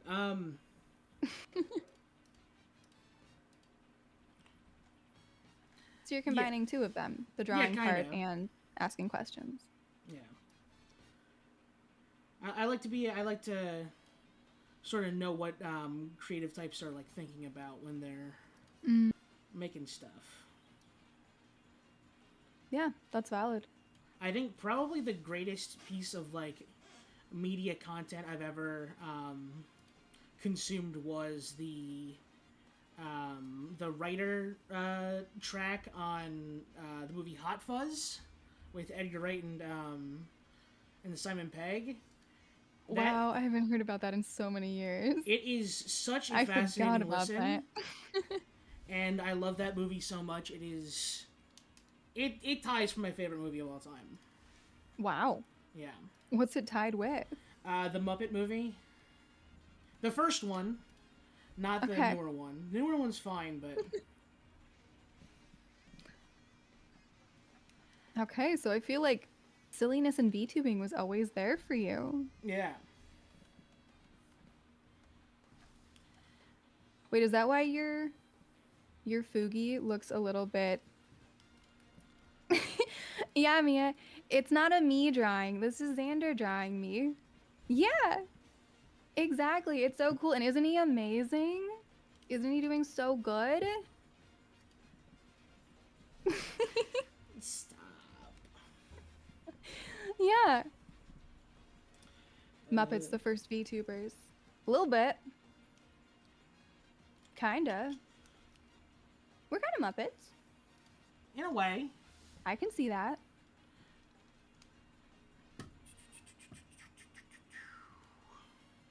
Color scheme easy. Black and Yes. blonde, perfect. Yeah. I don't have very many colors. I mean, I like it that way. yeah. I mean, like, you know, I love Nui's design, but like this like pastel green and also like blue and pink highlights in the hair was Wait, what rough. color does she use for her chroma key? That's a good question. I don't think she can use a chroma key. She has to be on something that doesn't key out. Either that or like maybe blue, like a deep blue. Nah, it'll take it out of her hair.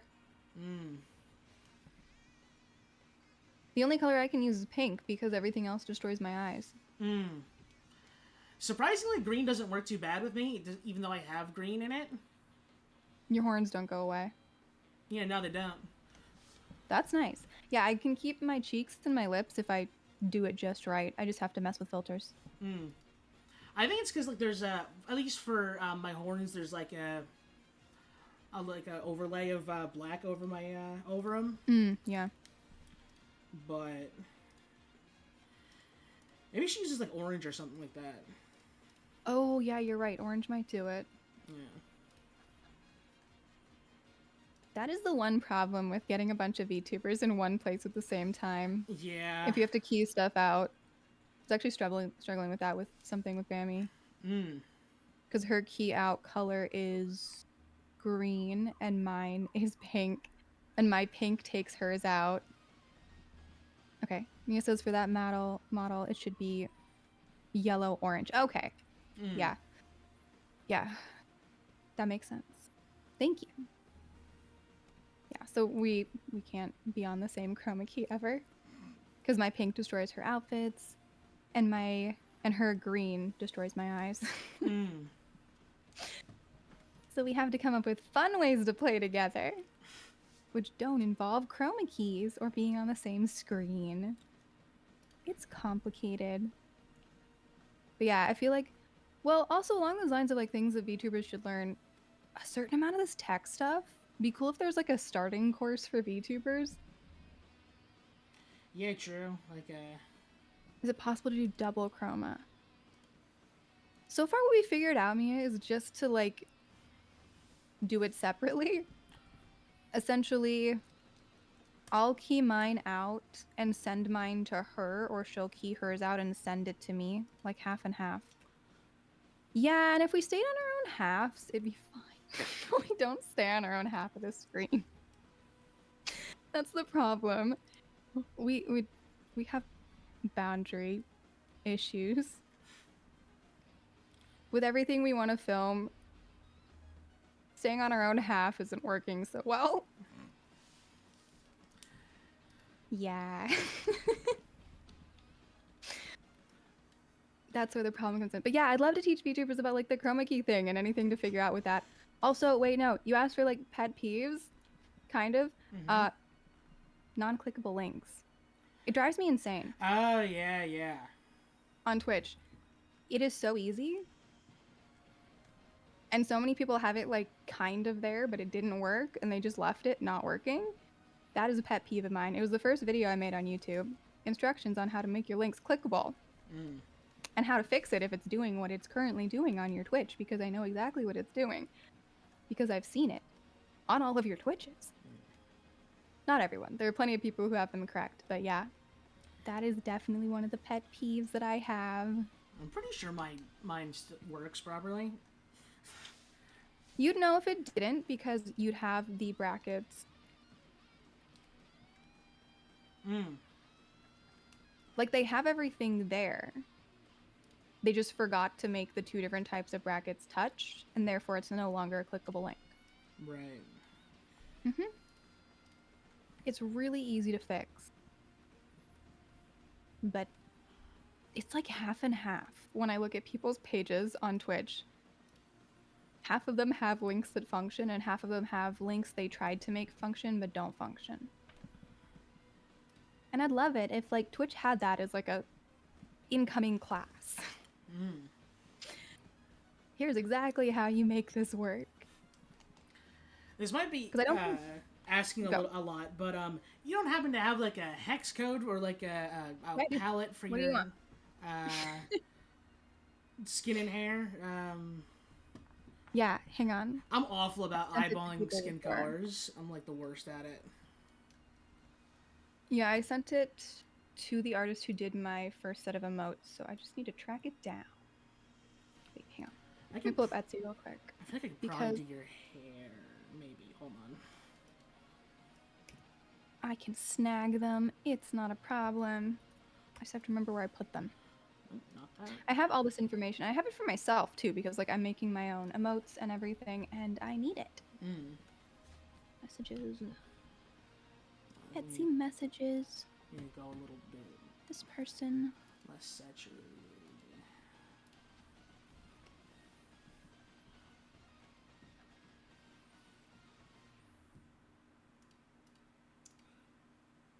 And I sent it.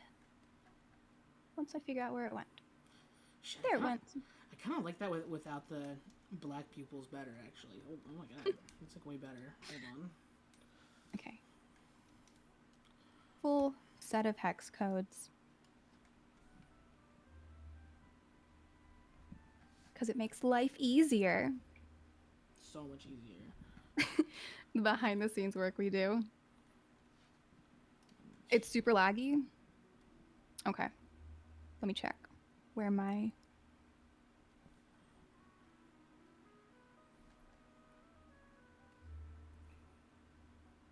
Am I lagging? A little.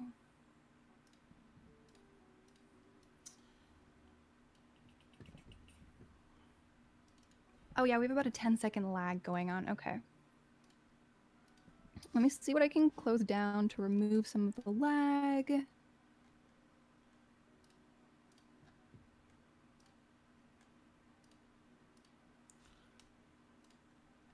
That might be about all I can shut down at the moment, though. So I'm going to just pay attention to the fact that we have about a 10-second lag going on my side. Okay, guys, I'm paying attention. Thank you for warning me.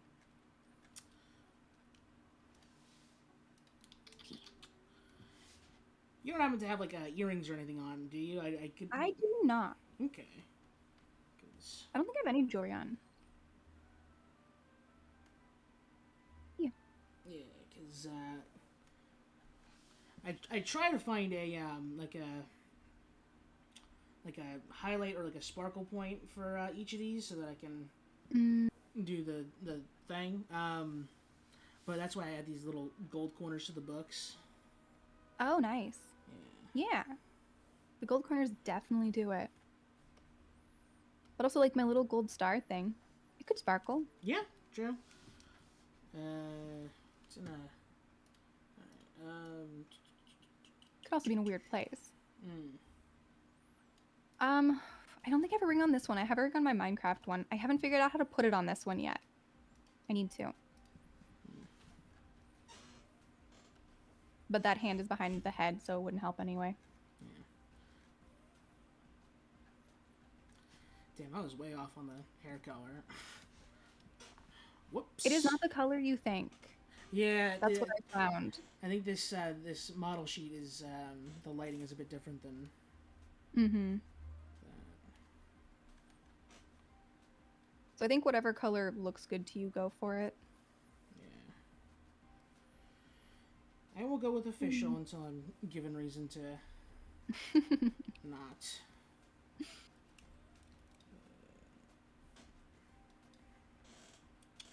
mean, it did take me a while to figure out how to do a lot of color correction for Mm, stream because the chroma key was pulling a lot of color out. right. So I did need to go through and find all of the right. It is literally the color correct filter that I ended up using on OBS. Just basic standard OBS color correct filter. Mm. It makes a huge difference. Because I was finding when I was playing games that had other like anime characters in them, I was feeling so desaturated. Yeah, yeah, I can imagine. Especially when playing something like Genshin and everything is like so many different layers and colors and sparkly things and accessories. And then I was like, oh, there's not much to me. But the filter has fixed it, so it's much better now. Mm. Yeah, I think mine has like a sort of green outline to it, but like I'm fine with that. Oh, yeah. Mia, no, it's not. Yeah, I discovered that after playing Genshin that my my little jewel looks just like the stuff from Genshin. I made my model before I ever touched Genshin. I had no idea about anything inside of the game. And I made my model, and then I played Genshin, and I was like, wait a second. Mm. That looks just like my little star. I do get that it's a pretty standard star design, but yeah, so funny. Candle, you're gonna play Genshin? Good. I need to play Genshin. I'm so far behind and I want to get Skirk. I need to grind for some stuff. Yeah, somehow I just happened to match. Apparently, isn't it like the Conrian thing? I'm accidentally running around advertising Conria. It's not great. Or maybe it is. We'll see when we get to the end of the game. How like dark do you want the lip color to be? Because this is a little bit on the extreme end, but I can like soft blend it in. Probably soft blended just because like that is technically the color of my lips, but it doesn't show very much. Right. Yeah. I just have the tiniest, I think it's like really, really, not opaque, the opposite. Low opacity. Super low opacity. Something along those lines is more like it. I shouldn't be doing this like this. I should just hold up. Oh, actually, another pet peeve of VTuber designs is, I know this saves artists time, but when they mirror and do exactly the same thing on both sides of the face and the head,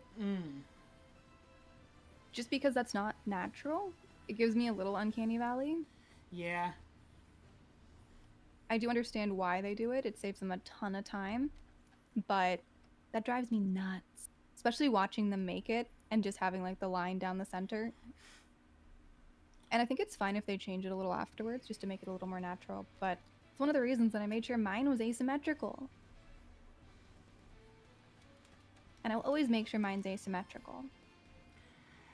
Here's a pet peeve I have with VTuber designs, and it's in yours technically, but it's like not the worst offender. I'm really annoyed with VTuber artists' obsession with like making bangs too complicated. I do not like it. They're like super. They're like really layered. They're like going in all sorts of different like shapes and directions and stuff like that. And it's like if I want to do fan art of this, it's going to be really annoying. Yes. Yeah. That is absolutely fair. Like one of the things. Go. Like I tried to avoid that with mine, but even then, like, you know, she did a little bit of like extra layering with it. I understand it's for like to make the hair look a bit more flowy because it's like more like points to have their individual physics and stuff like that. But man, that I definitely get. There's some bangs that are just, there's so much to them. But yeah, one of the pieces of advice that I saw when I was working on designing mine was paying attention to whether you can easily turn it into a plushie. If you make it really small, whether you can still recognize that it's your design based on really basic stuff, colors and whatnot, and making sure that if people want to do fan art of it, that it is doable. So not making it too complicated or too difficult in any way. I think Hmm. those are pretty good things to stick to, but I also know sometimes people just want what they want, and it's okay if people can't make the fan art. Yeah, it's rough out here being a Fuomoko fan because their bangs are a travesty. Oh, I bet those would not be fun to draw. They're not. Like routers are also pretty rough, but at least like it's it's like manageable. But Mm-hmm. yeah, those two it's Really not tough. easy. Yeah, I don't think I've tried. No, I definitely haven't tried drawing anyone. Probably won't. I'm not that big of an artist. I've always been less about drawing people and more about drawing like buildings and animals. I used to love drawing birds when I was a kid.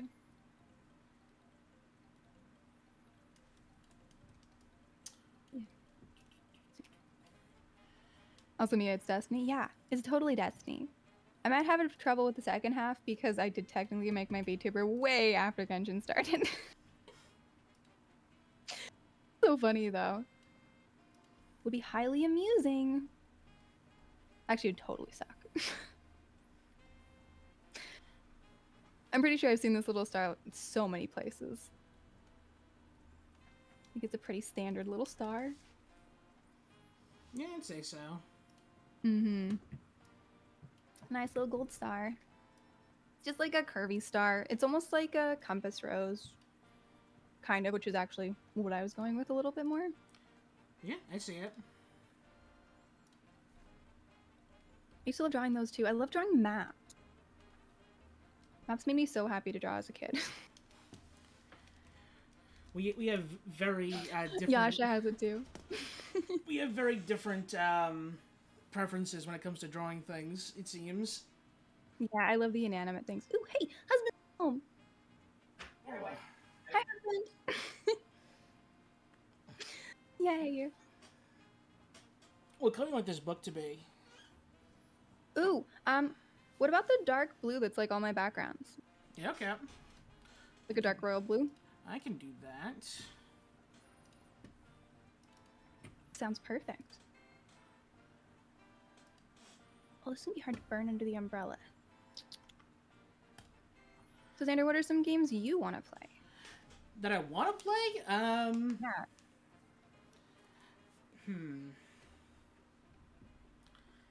I definitely I've got the first 6 Final Fantasy games lined up to play eventually. Oh, wow.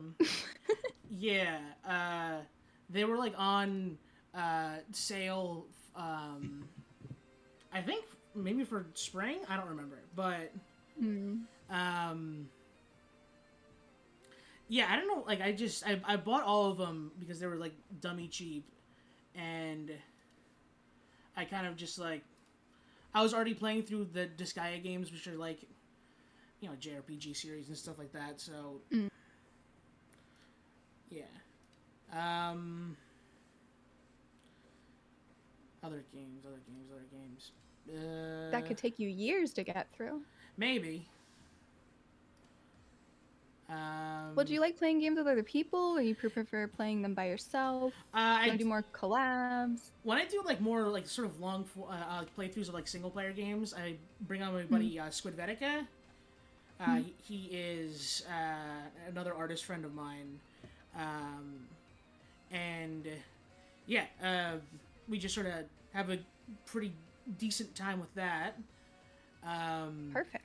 Yeah. I think probably the most fun I've had streaming was playing Dragon Quest XI with him.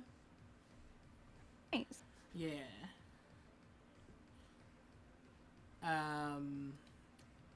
And yes, like single player games like that, I enjoy playing with him.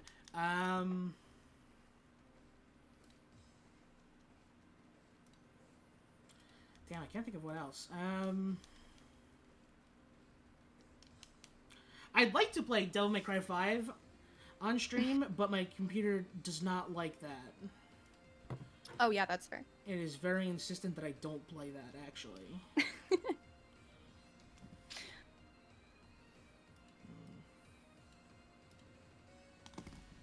That is totally fair. Yeah, I always have to figure out what my computer will actually handle, or what setup works best for it between the different things that I have access to. Yeah, I can play like Monster Hunter on my computer, but I have to use a PNG for that. My model does not like that very much. Fair. Water, thank you, husband. Not recently. No, I'll eat soon. I promise. I promise. 20 minutes for my food. Okay. I have 20 minutes or I have to snack.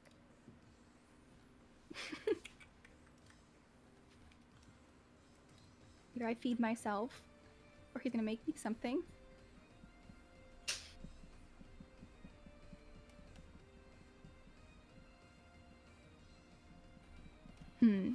Let's see what else. Are there any particular games or things you've really enjoyed collabing on? Or conversely, any ones that you've really hated doing in a group? Nothing that I've hated doing. I think that first Gardic Phone stream we all did together was pretty fun. That was fun, yeah. I would not be opposed to doing something like that again. What else? Yeah, I mean, like I'm pretty easy when it comes to like,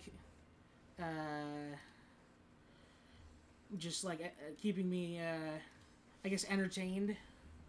Mm-hmm. So as long as I'm like doing something with someone, I'm cool. Yeah, that's definitely fair. As long as you got the right group of people, it doesn't matter what you're doing. Yeah, exactly. Anything's fun.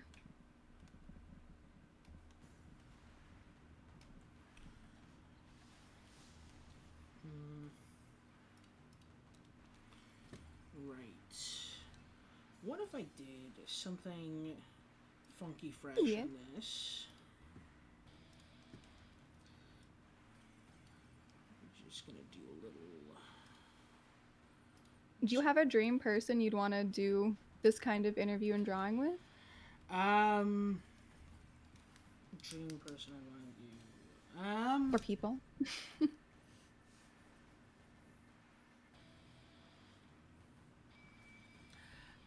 I think like absolute like top of like this has definitely never happened, but I would be over the moon if I could get Router to do this. But I know That'd be cool. Hololive is very particular about who they have their talents collab with, as in just them. That's not true at all. Really? Yeah. I believe in the last couple of days, there's been a Callie and Amelie collab. Oh. And I know I've seen Callie on Iron Master's talk show, and they pop around. Yeah, I think now that I think about it, I think I have seen Narissa with like some like, indies before. I've seen her with Amelie too. Yeah. Yeah. So it's not a never. And it's not an impossible. Chocolate! Thank you, husband. Also, my chat says they love the lettering. Yeah, this is, I mean, just a simple, like, font or whatever, but,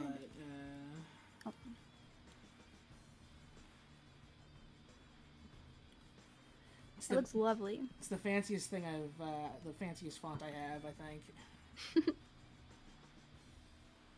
I love the stars, too. Yeah, I was not sure I'd have a use for this brush, but found one. There's always a use for any brush. You just gotta find it. I guess that's a fun little metaphor. You can think of every VTuber as a brush.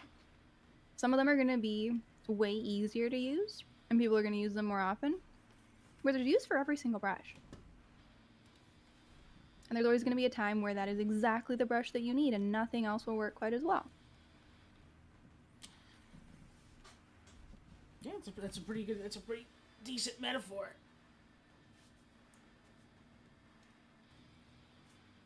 The way the diamond's incorporated into the crossbar of the A is absolute cinema. That's what my chat says. Also, I have artists in my chat too, so they love your work as well. Oh gosh, this is oh man, very much appreciated. Everyone is very happy with it. They're all very impressed with you, and so am I. You're doing amazingly. I still need to finish Covens. I feel really bad. I haven't had the time to like get back to it. Oh no, I keep running into things. Oopsies. Oof. Okay, I need to do this better.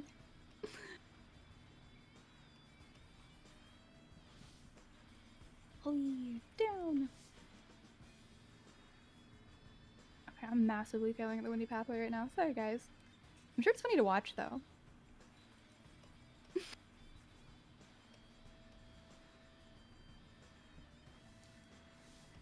So VTubing wise and content creation wise, where do you see yourself in like 5 years? I know it's a dumb question everyone asks about everything, but I feel like in VTubing it actually is a really good question.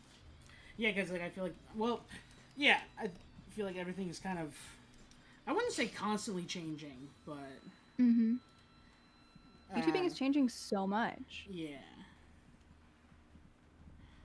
5 years. That was 2030. Oh my god. Yeah, it's been a long time. I mean, VTubing could be so different by then. Likely, most things will be a lot cheaper. let's hope. I'll be 31 then. Ugh. Sorry. Yeah. You'll be able to join our group.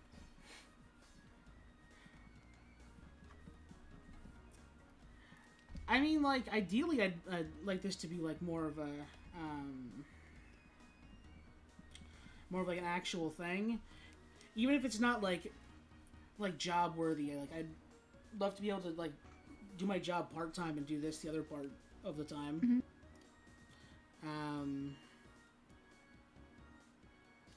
If you didn't have to deal with your job, how often would you want to stream? Probably like yeah, probably every day, because like I Wow. I wouldn't say I only like draw when I'm streaming now, but like it's pretty close to that. And like I want to draw a lot, so I'd have at least like something to do every stream. You want to stream while you're drawing? Yeah. That's cool. Because like I feel like I talk to myself when I'm drawing anyway. So That's fair. Instead of the nonsense just like going nowhere, having it go somewhere is like, I guess Good multitasking. Yeah.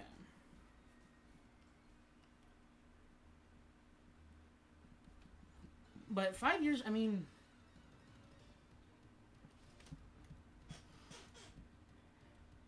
yeah, I don't know. I'd like to be able to do this, but also,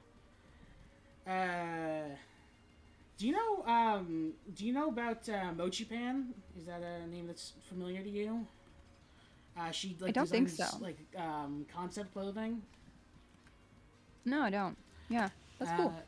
Yeah, I want to do something similar to that. Like she designed this jacket that I am in love with. I got the jacket, and I'm gonna see if I can find it. But yeah, I want to like do something like that for. I don't know, just like as like a fun thing to do. And I'd like to hope that in 5 years that I'd have something out for that by then. So you could do designs while you VTube. Yeah, exactly. draw that and design that on stream. See, that's different. Clothing design while VTubing? I would have to check, but I feel like there's not a ton of those.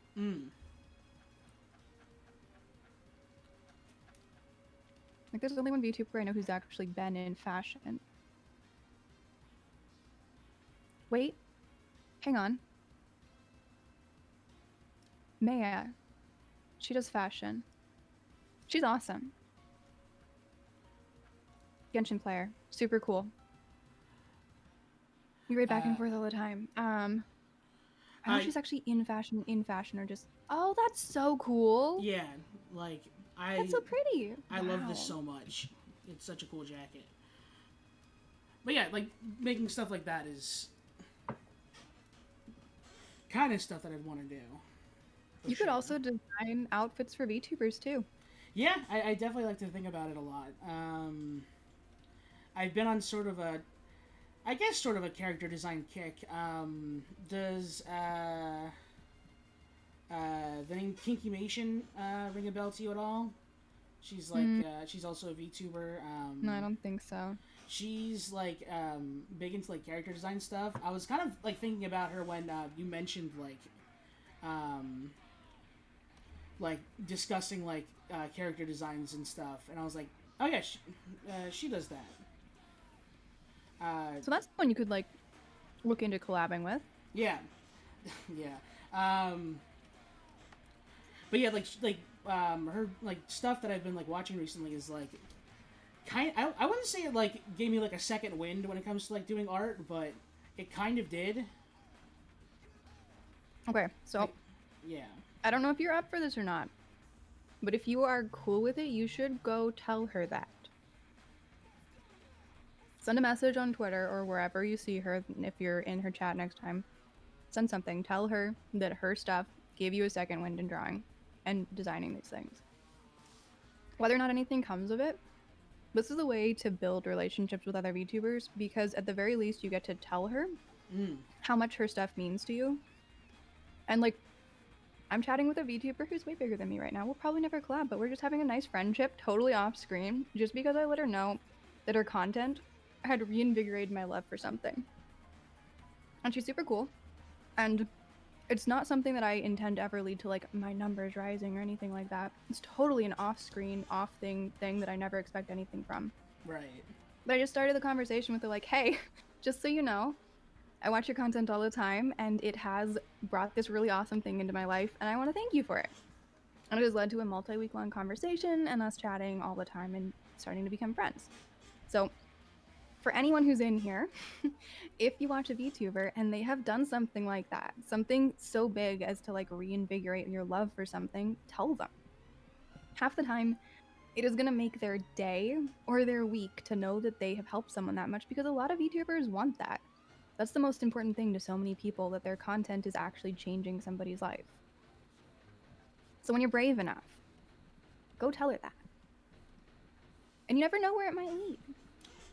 Yeah, very fair.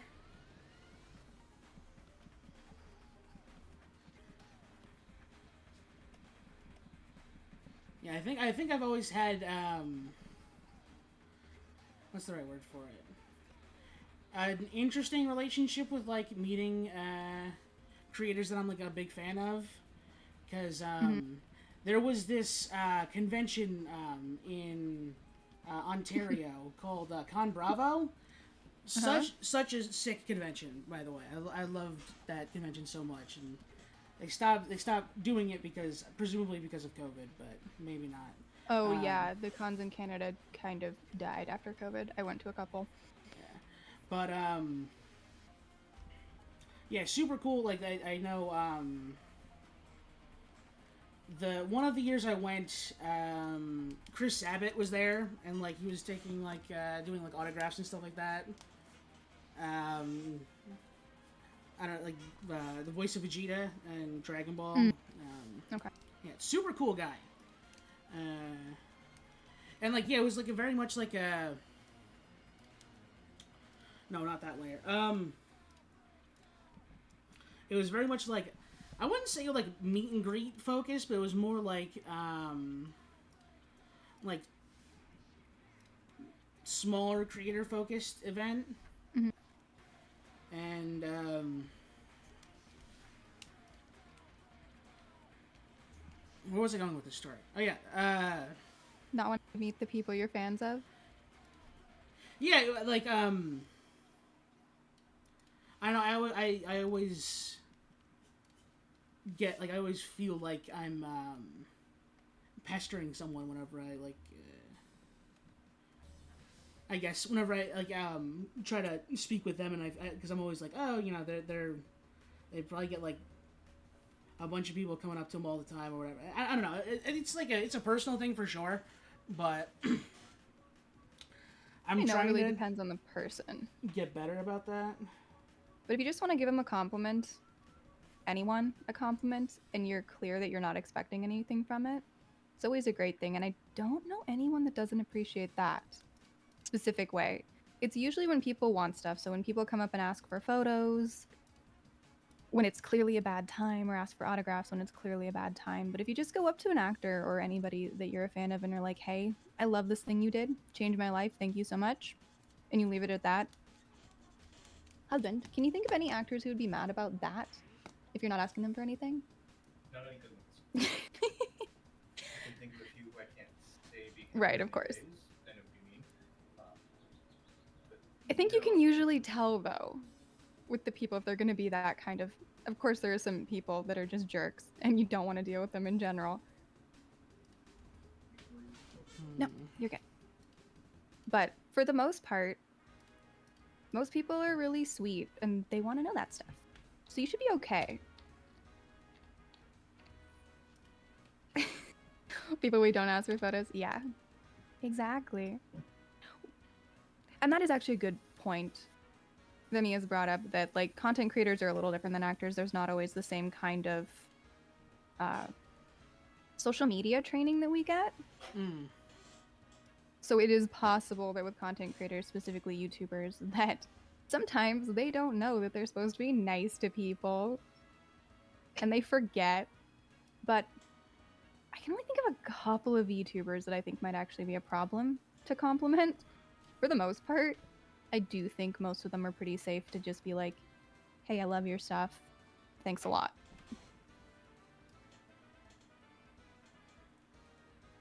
But yeah, read the vibe, I guess. Usually it's pretty obvious when someone is just an absolute jerk. I don't think I've ever been shocked by an actor being a jerk. Usually they show it like right away. And I think it's the same with content creators. It's generally pretty easy to tell right off the bat. My Clip Studio Paint did not like that text layer. Oh no. That's fine. Oh, you're even putting text in the book? That's amazing. Well, hold that praise until you know what the text is. That's fair. I can't actually see what it is right now. Oh, come on. It'd be pretty funny if it was just the standard Latin fill-in text. Yeah, or like I don't know, some stupid like the B movie script or something. I don't know. There's so many types of text it could be. It could be anything. Mm-hmm. No, how does it? There's more butterflies. That's what I'm hunting for. I knew there'd be more around here somewhere. Yes, I am currently hunting butterflies. Oh, fuck. Bless you. I can't tell if that was a cough or a sneeze. It was a but cough. Either way. Aw. No, don't worry about it. Too much dust or not feeling good? No, that's just what my cough sounds like. More butterflies. I wish I was kidding about that, but Just a standard cough. yep. I think like I got this cough in like 3rd grade, and I've just had it since forever after that. I've had a cough since 3rd grade. Wow. Yeah. That's amazing. Really sucky for you, but kind of impressive. Yeah, I mean, you know, it gets people's attention. That's for sure. That is fair. Also, I've been asked if you're remembering to hydrate. Yeah, I gotta. Excellent. Mm-hmm. Very good. That's what we want to hear. Where's the exit? Oh, that's one of them. Wait, I know where the exit is. I'm lost in a game I've been playing for 6 years. I don't look that. Not good.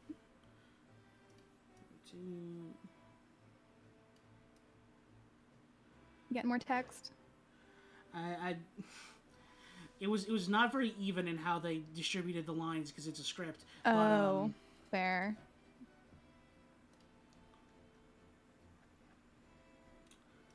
I don't think I'm The gonna... exit. No, I want to go towards the exit, not away from it.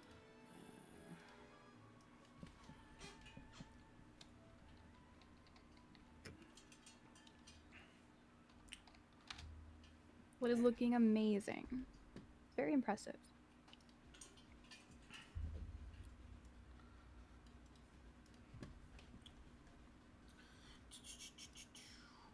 I see the tunnel I'm supposed to go towards. Wait. Yes, I did it. I made it in. Oh, why would you do it like that? Clip Studio Paint. Why Oh, all did it one put- line? Oh, wow. Yeah. Hmm. Thing is Clip That's Studio frustrating. Paint.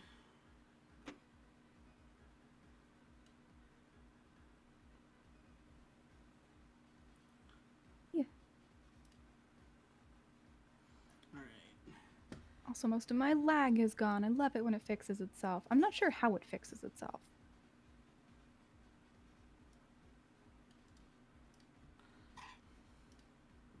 No. Maybe Zoom, this. zoom. Okay. Do you have any favorite characters you've designed? You said you're on a character design kick. None that I can show on Twitch, but yes. Okay. In terms of one that I Okay. can, You don't have to show anything if you don't want to. Just curious. then yeah, I guess I'll just say the answer is yes to that. Okay. And are there any like specific things that you like designing about characters? Is there like facial structure stuff you like, or body types, or clothing, I kind of or like the color palette? I kind of like messing with like tropes and stuff. Nice. I think I'm not like as anti-trope as I think some people are, and I kind of like using them, but also like messing around with them. Makes sense. Yeah. I love tropes. Tropes are just so much fun. I love it when people mess with tropes. I love it when the tropes are what they should be. I just like that they exist. And that they've existed for thousands of years. And nothing anyone makes is ever new. Mm-hmm. Although I've had some people get very angry about that information. Not on stream. People like IRL. Yeah. Friends are like, no, this show that I'm watching is the first of its kind. The story's never been told. I'm like, nah. No, that's not at all the case. Here are 12 other things that have the exact same story. And they get very mad. Yeah. We've already done this one, guys, but that's fine. We can have already done this one. And it doesn't stop something from being special because it's the little things that are different that make it special. Once you've read enough books and seen enough shows, you know exactly how everything's going to end, but that doesn't make it any less enjoyable to watch. Do like that? Yeah, okay. Especially if you get tropes, because, like, you know, it will either be on trope or counter trope. There isn't really a third option. So there's always two ways anything's going to end. And once you figure out what the author does, you can pretty much predict the way that anything's going to end.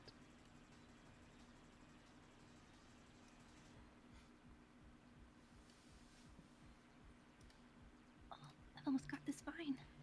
We're so close. Oh, here's another question for you. You Go doing for it. anything special for Father's Day? Yeah, actually, I'm headed over to my parents tomorrow. We're gonna play Magic. Ooh. Yeah, my stepdad specifically requested. I asked him what he wanted for Father's Day, and he's like, "Can you come over for dinner and can we play Magic?" You guys do Commander? It was so cute. You were teaching him how to play Commander, yeah. Mm. He's only tried playing once, but he keeps asking to. And my husband has a really good. It's not like a wizard's precon, but it's a precon from a really neat magic shop we have near us that makes their own Commander decks. Ooh, that's fun. It's a vampire one, and it's so good. Mm. Yeah, we're talking magic. And he was playing that last time, and I think he probably wants to play it this time. But we also made a Kranko Goblin deck I'm familiar. that's really mean. So we'll see Yeah. if he wants to play that or the vampire one. Yeah, my friends are really into Magic. I wouldn't say they like bullied me into playing, but like, well, A little bully. a Oh, hey, little. Aki's here. Hey, Aki, welcome in, Raiders. How's it going? What were you playing? You were playing. Oh, you're playing Repo. How did that go? How far did you get? Did you win?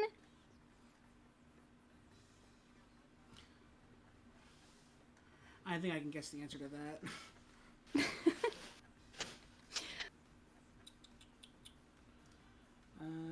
Oh We no. shall see. I'm not sure. Oh, is it? There's a thing in the eye. Yeah, I didn't. I just left him transparent because I didn't want to Oh, color that's the what I lights in. that was the word I was trying to remember. Is it transparent? Yeah. Yeah, magic-wise, I have an Elvira deck I've been trying to work on. Hey there, Mhm. Aki. Oh, you have the cute little raid thingies. So cute. So I've been building a really fun little fairy deck. Mm-hmm. Repo was very cozy. That confuses me. How was Yeah. Repo cozy? So my deck is all built on. So I don't know if you know who Elvira is, but her mechanic is every fairy that comes out does damage to everybody, and there's no Okay. way for them to block it. Hmm. Yeah. Repo's always cozy. Aki, I feel like you're playing a different game of Repo than the rest of us. So mine's all about like bouncing fairies back and forth from my hand so that they enter repeatedly. Okay, I think. We're always playing different games. That's true. That is fair. Is it? Yes, I knew it. All right, sweet. I Oh, think it's- nice. Where is it? Nope. And then Nether runs some mean decks that I can't beat. Mm.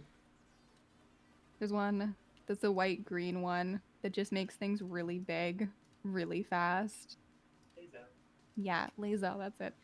And then there's a black-white one that I will never be able to beat.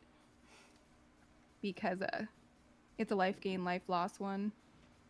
It doesn't even involve attacking in order to destroy me. Every time he gains life, I lose life. Mm. And it's a white life gain thing, so there's nothing I can do to block that either. Just managed to kill my combo pieces. I know, apparently I just have to get rid of stuff. Isn't that always the way? Yeah, I am running a blue-black deck. Theoretically, I can learn and get better at getting rid of things. But also, like, I played Magic when I was 6 or 7, back in the 90s. Mm. And then I had not played again until, like, a month ago. So I'm a little out of practice, and there's a lot more things that happen now. Yeah. There are a lot more mechanics.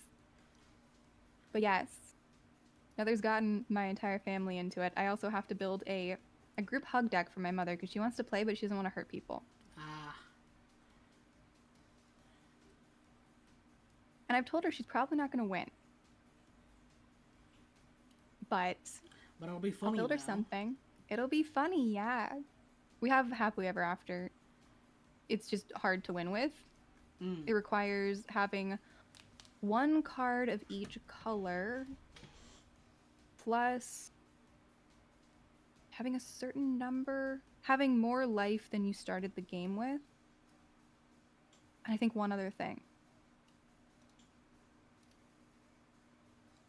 So it's not like it's impossible to win, but I also don't think a beginner who's never played is going to be able to do much with that. Very fair.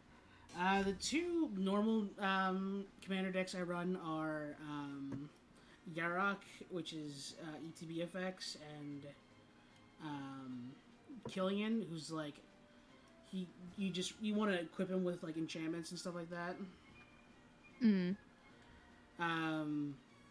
My friends have also convinced me to make CEDH decks, which we just get proxies for because we're not buying mana crypts and whatever. One of them has, because they're insane people, but I haven't, and I won't. Yeah, I think that's fair. Spending lots of money on them. Every once in a while, we pull some crazy good cards. Like I did accidentally. I really liked Eldraine when it came out. So I got one of the like booster ones. And I pulled us the like cute anime art of Doubling Season, and now he uses it to kill me in every game. Yeah. This is a joy of being married and sharing your magic cards. Whoever's deck it fits in best gets it. So Yeah, he has the Doubling Season. The only box I've gotten, or like the only like singles I've not the only packs I've gotten were War of the Spark, and that's just because it had a bunch of planeswalkers in it. Yeah. There's a cool thing with one of the. Actually, no, this doesn't matter. GameStop's everywhere. So GameStop does a thing where if you have a membership, you get $5 off a month. Mm-hmm. So every month, we just stop by and get a pack of Magic cards for free. Because they're $5 packs. Right. So between the points we get from getting the Magic cards and the monthly thing, I think it's $15 a month or $15 a year for the monthly thing. Mm-hmm. So between that, we spend $15 a year to get 12 packs of Magic cards. That's pretty decent. Yeah. I assume it's the same in all the US and Canada ones. I don't know if GameStop's anywhere else, but I'm pretty sure they'll probably have the same rules in both countries. We used to have GameStops around here, but, well, they all went out of business. They did? There's like 3 where I am, but I'm in a city, so. Yeah. I think we still have like 1, and that's just because it's in the mall. Hmm. Yeah.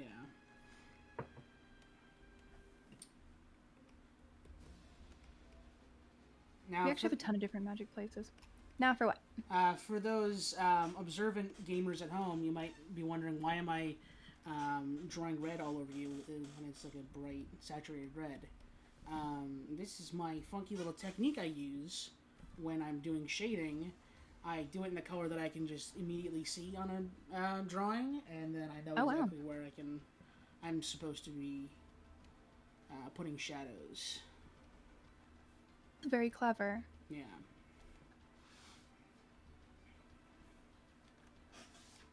I am really impressed with how far you've taken your drawing, even in like the last 3 months. Oh, thank you. Yeah, I'm also surprised more than anything, but yeah. You're putting so much into it.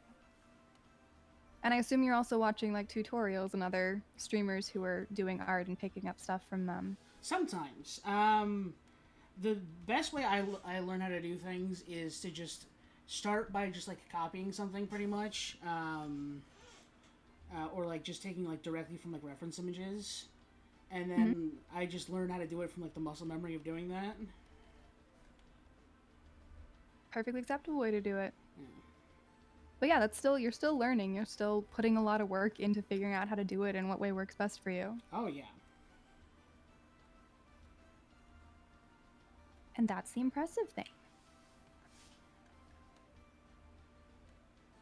So like that's the kind of thing where you could clip that little bit that you just did and pop it on TikTok. And I would bet you'd get a decent number of views from it because it's a cool, weird little art thing that is going to help a ton of people, especially ones who are just starting out. See, this is why I always name drop you when I'm talking about like social media acumen. Well, okay. So for anyone who's in here who's a streamer, do you all know that in our quick actions there is a add marker button on Twitch?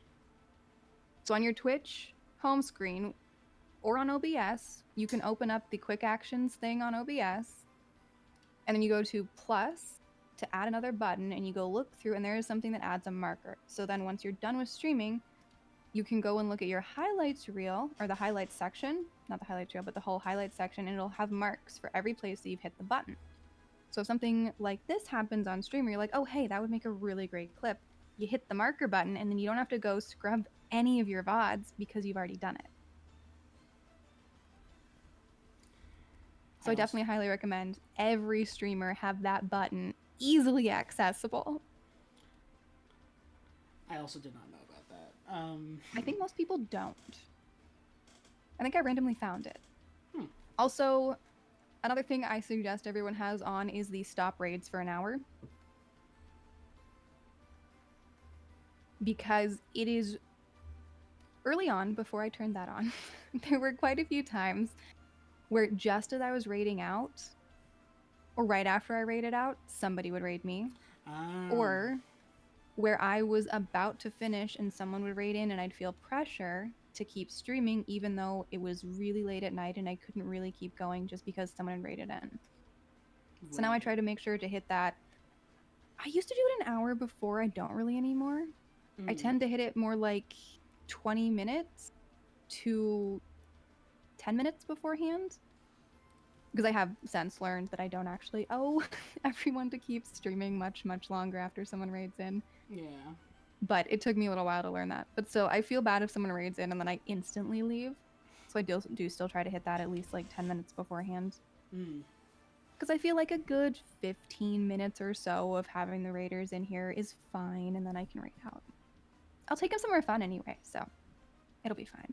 Yeah. But yeah, those are the two buttons I highly suggest everyone has. That and make sure you don't have your view count up, ever.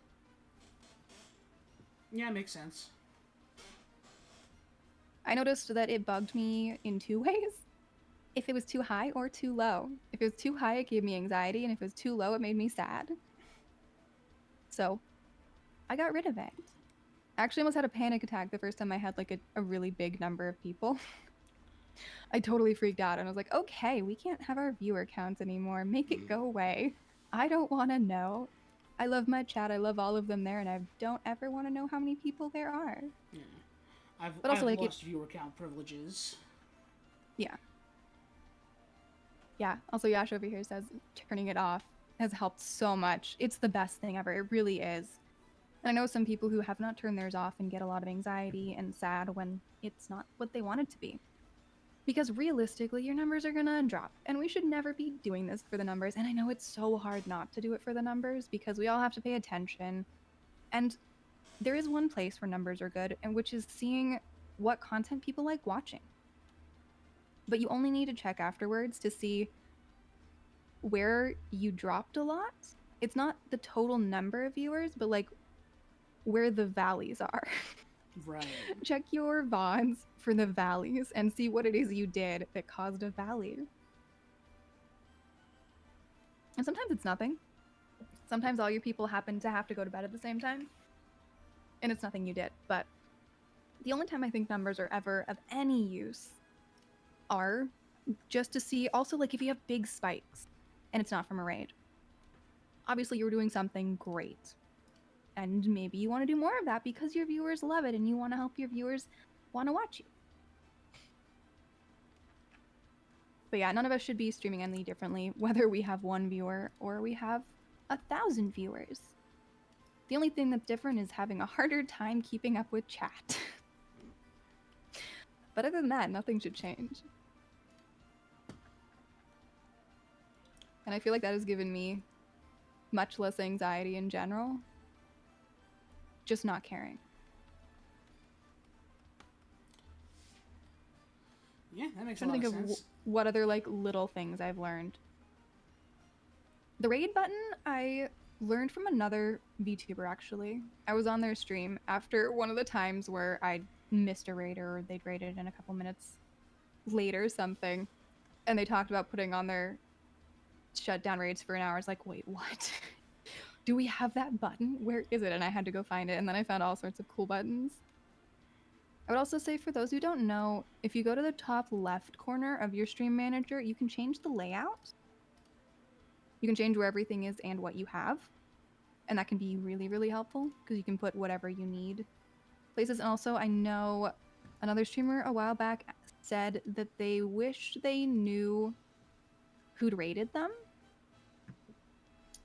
So if you are one of the people who doesn't know how to do that, it's in the activity feed, and you can filter it, and you can pick whatever thing you want to see. You can see who sent bits, you can see boosts, you can see challenges, you can see charity donations, you can see clips, you can see followers, you can see gifted subs, goals, hype train, polls, power-ups, predictions, promotions, raids, reward requests, shoutouts, and subs. So if there's something specific you want to find, like all the people who've raided you in the last couple of months, you just click on specifically look for raids, and you can see everybody who's raided into you. If you want to see who you've raided, that's in the mod action section. Thinking of the stuff that like people have specifically asked me about. Also with like editing for clips, that's when you have to practice and just see what works for you.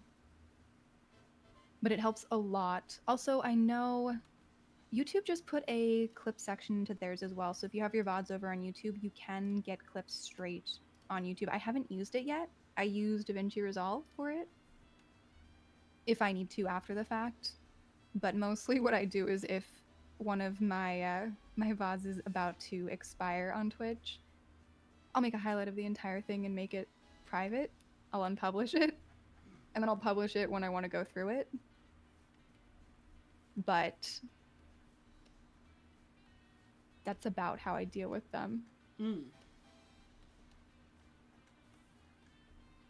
So I haven't had to really use DaVinci Resolve, except when I have something that I want to like edit together a couple pieces of, instead of grabbing the whole section. If it's too long and there's a little bit of dead air in the middle, but I want two things on either side, then I'll use DaVinci Resolve for it. And that I would recommend. It takes a little bit of a learning curve. Oh, actually, there's one more thing. So I noticed a while back when I was making videos that if you record it on OBS and then you move it over, if you remux it from recording it into a MOV file, it compresses it in such a way that you get these little clicks in the sound. Oh. Which is a massive problem. So don't ever compress the stuff. Just use the MKV files, take them somewhere that they can be easily put into MOV files, something like DaVinci Resolve, that will export them as an MOV. Because remoxing MKVs to MOVs leads to sound problems. So if anybody's having weird little clip noises in their audio because they've been dealing with that from OBS, that is your solve. Took me months, so hopefully someone can learn something from that and not struggle for months to figure it out. What the hell is this? Oh. That's where it was. Oh, you have one little letter. Yeah. It's sticking out. 6, right? Yeah.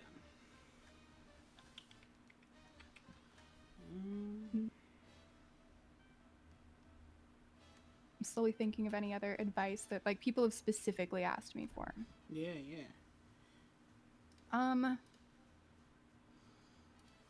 Actually, this is one I see, I think, really bad advice for, which is for VTuber auditions. Now, if you're used to auditioning, pick and choose, Go for only the ones that you would actually want to get into, / the ones you think you could get into. But for most of you guys who have not been actors and have not auditioned much, audition for literally everything because you need the practice. And you're not going to get into the first like 50 things you audition for. So it's better to get those done quicker than to wait and only audition for the things you really want to get into. And it doesn't even matter if it's a good place. There's plenty of really terrible groups or companies out there. Like, don't audition for Niji. And don't sign anything. But practice the auditions. Because realistically, being a VTuber is being a performer. You're going to have to audition. There's really no way around it. There's going to be one way or another, whether you're getting sponsorships and you have to send them clips and fill out things. It's all the same as auditioning. So get the most practice you possibly can. Go follow, what is it? It's like VTuber audition retweets over on Twitter. Or go listen to news VTubers or things along those lines. See what every single audition is, and whether or not you send it in, do the audition.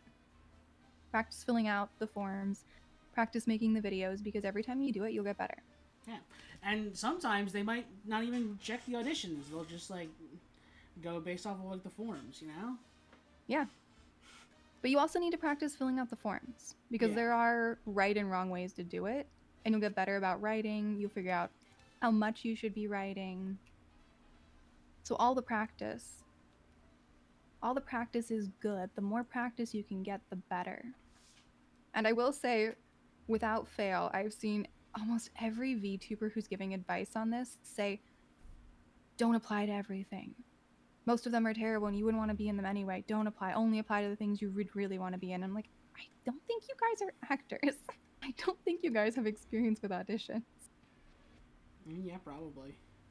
Because, like, for actors, we practiced. Every day we'd have a new audition for years that weren't going anywhere. It was just for practice. So by the time you get real ones, you know what you're doing. Oh, that's a good question. Thing. Yeah, go for it. If you had if like you like knew you were a shoo-in for it to get a big like accepted into like a big like corpo place like Hololive or something like that, would you like accept being a like taking like an in-house position, like where they pick the like the model and like the everything for you? So would I accept an in-house position from a place I like? Yes. Would I ever apply to Holo? No. I did when I first started, but then I realized I would never ever want to be part of it. It's not.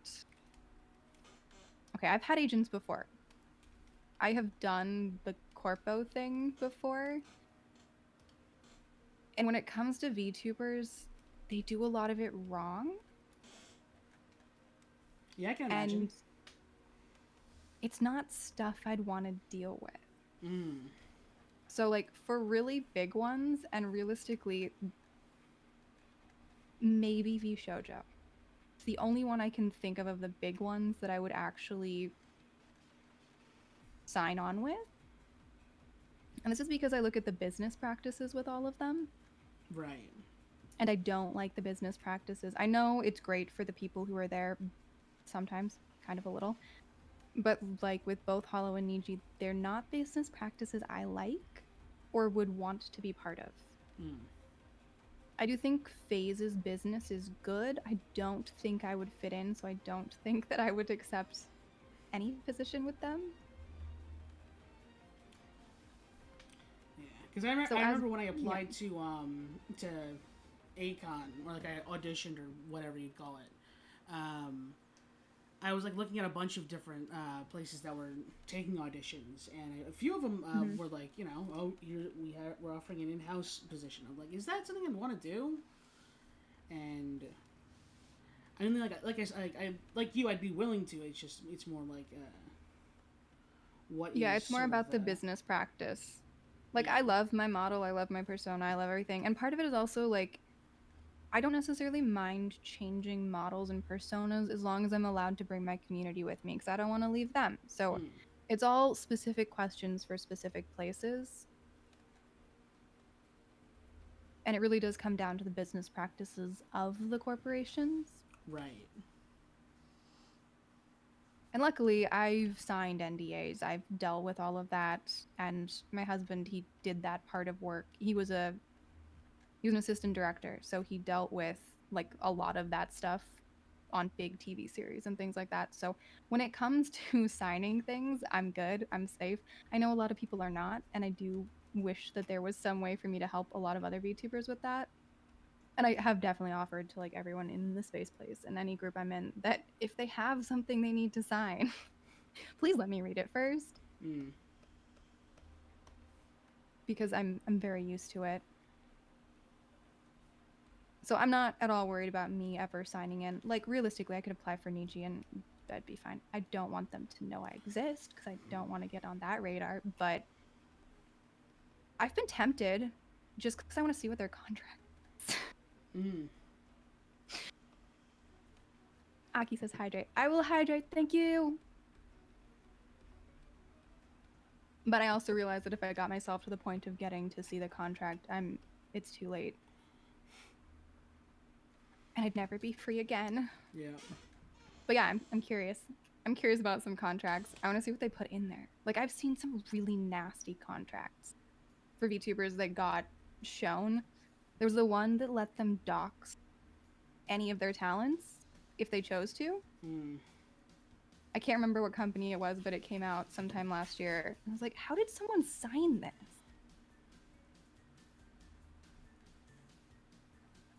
I'm It's snack. brutal. I'm good. Yeah, there's some really nasty contracts. But I'm not worried about me ever signing one of those, which is where I also am perfectly safe to apply to anything I want to. Mm. Because I know what to check. And I can have fun applying. But I do want to make sure that other VTubers are safe because I know people get really desperate. They want to join whatever they can join. They don't really look at the contract. And they sign it and then they get stuck with something. I know, I'm sorry. I messed up. I've been snacking on the chocolate. Okay, chocolate doesn't count as a snack. Apparently, I have to have a real snack now, guys.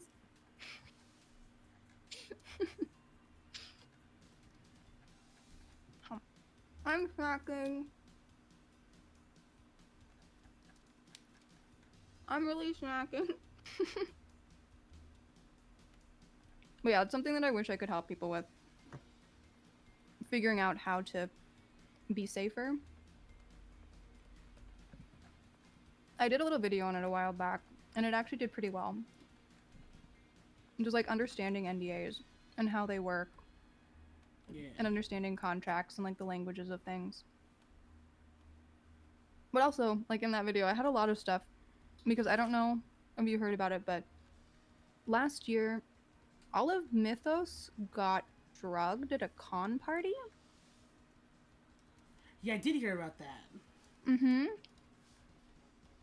And it occurred to me that a solid chunk of VTubers maybe haven't been to parties and learned not to leave your drink places. Yeah, I could believe that.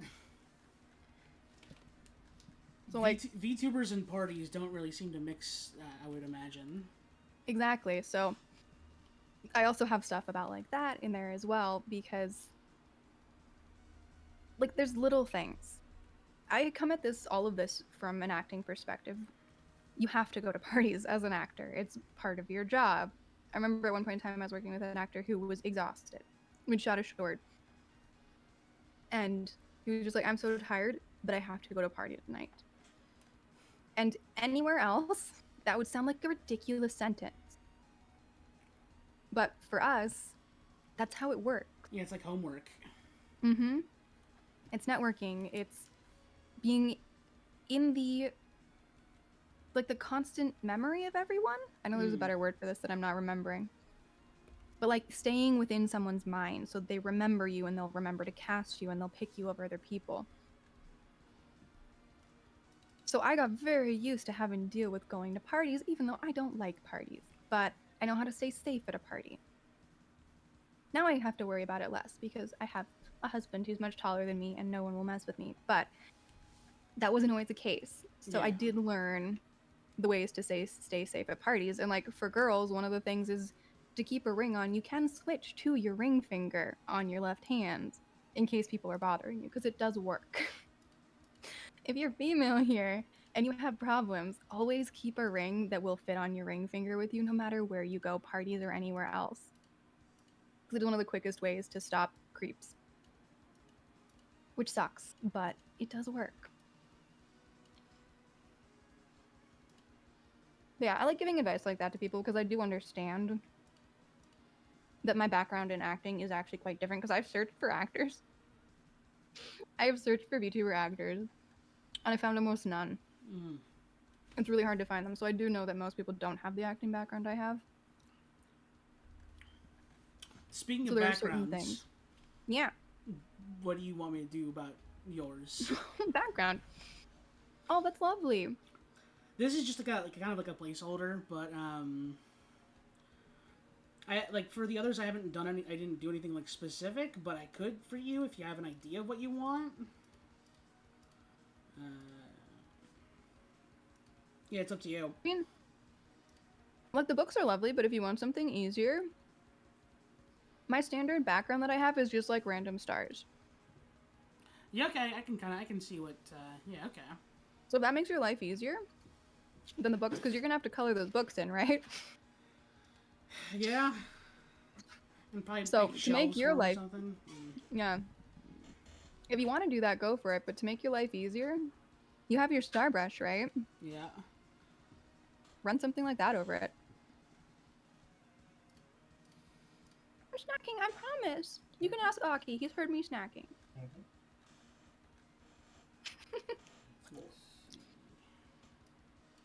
And I'm probably going to do something like.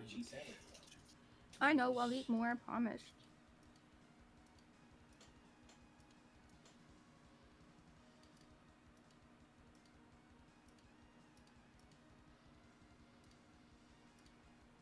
Yeah, something like that. I'm snacking.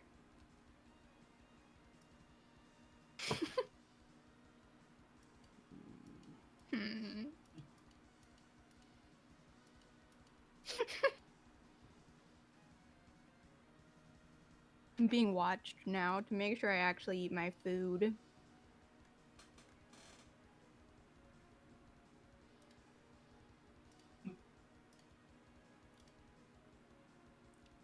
I'm also leaving crumbs everywhere. Put it back in here. Xander, it looks wonderful. Thank you. I think.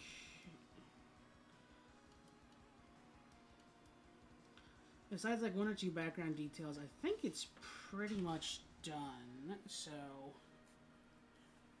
It's wonderful. It's... Also, thank you for the follow, Cheese Boom. Oh, also, guys, do we have enough people? I think Xander, how many more followers do you need? 3. Do we have 3 people who are willing to go hop over to Xander and give him his 3 final follows? Let me shout out again.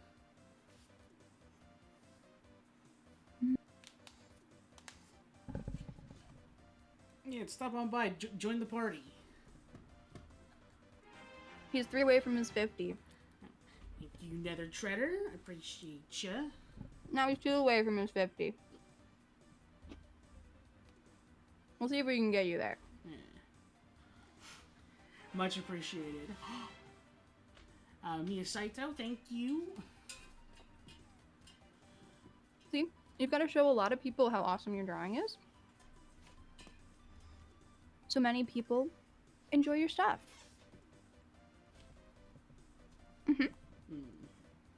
I'm not being watched anymore. Alright. Books, get the frick out of here. Delete. Oh yeah. Also, I'm a dirty stinking cheater because I used a 3D model for the pose. Nice. You know what? So many people do that to start with. There's nothing wrong with it. That Oh, is not yeah. that much different than, you know, the little posy doll things? Yeah. It's really not different than that. Also, one of the best ways to learn poses is to take photos and trace over them. Trace the pose you want to learn, do it a bunch of times, you'll learn how it works. That or anatomy classes, those help a lot, because then you understand where every muscle is. Oh shit! Did I not do that? Actually, Whoops. I would say that's one of the best advice for artists in general. Draw all the muscles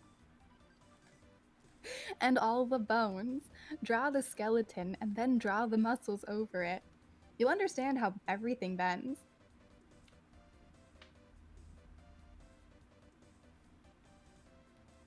One day I'll draw for you guys. I'm really rusty though, so I used to do a lot of drawing on paper. And at one point in time, I got a really nasty injury from drawing with pencils too hard for too long to get a commission done for a family member who kept changing their minds, and then I had to do everything last minute, and I hurt myself. It's the worst. And I actually could not use my wrist for anything for about 3 months. And it still had some level of pain to it for about a year. So I switched over to digital, and I have not yet gotten used to digital, and I also am a little jumpy about drawing for too long in general. Mm. A little bit of PTSD from that one. So at some point in time, I will draw for y'all, but it's not going to be all that great because that happened 4 years ago, and I haven't really drawn much since. Mm.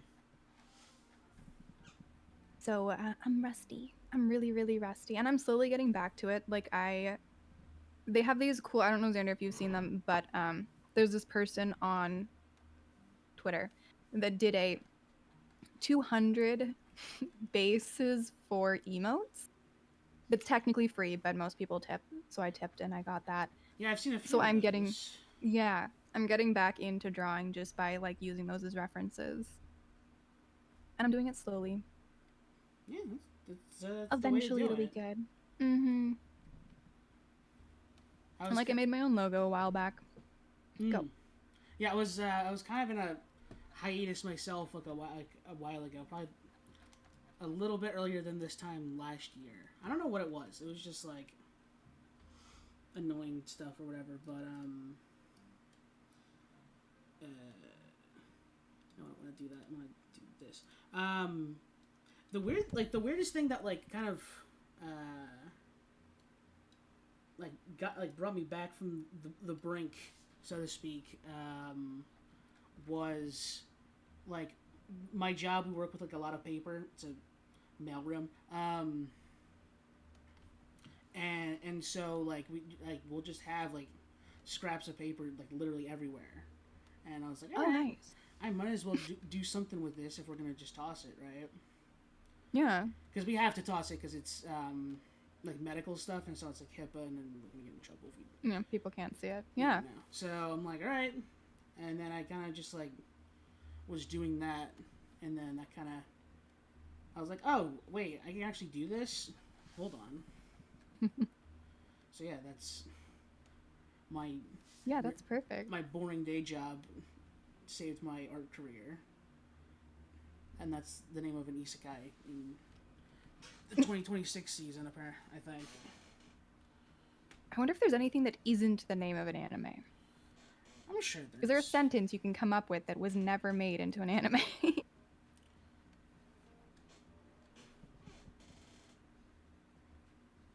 I'm sure there are quite a few, but the titles are funny. Yeah. The one good thing with the way they title anime, though, is that you always know what you're getting. Yeah. Except for Bleach. You're not... True, that is not what you would expect. I still don't think that the author knew why he called it Bleach. I'm convinced. Fair. Oh, Brit rated me. Thank you. Oh, yeah. Appreciate that. I saw you were playing the Resi 4 remake with mods, I think. Oh, wait, Oh. is your chat still controlling your Resident Evil?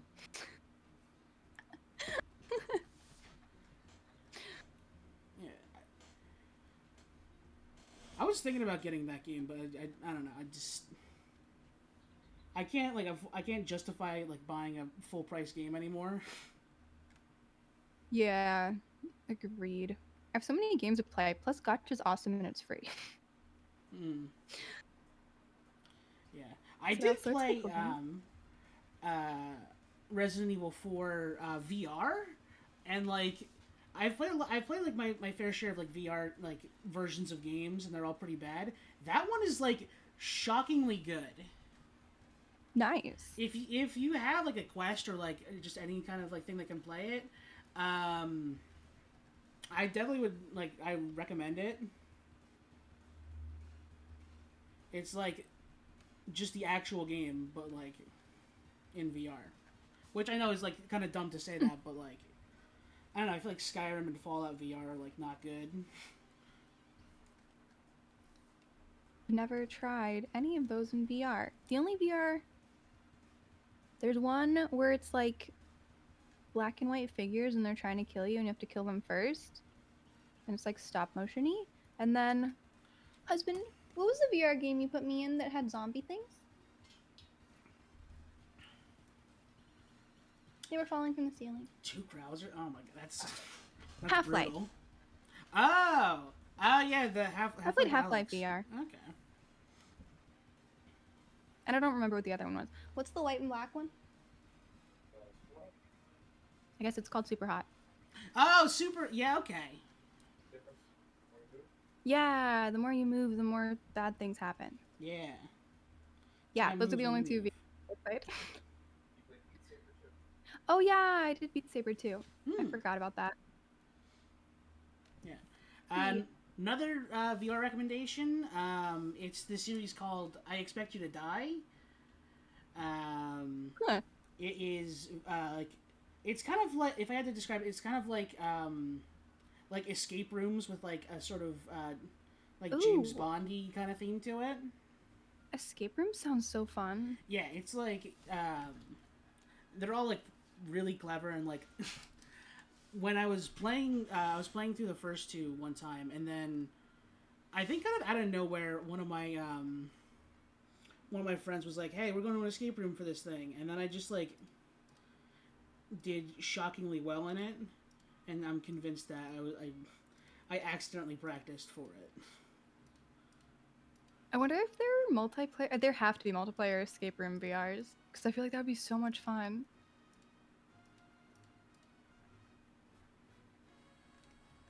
Be such a good like group bonding experience. Is this no? It's this one. Yeah. I liked it without the black peoples. It blends better, definitely. Yeah.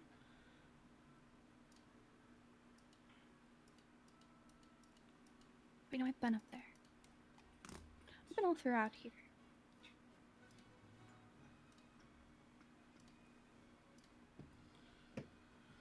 All right, let's see if I can recreate this just by looking at it.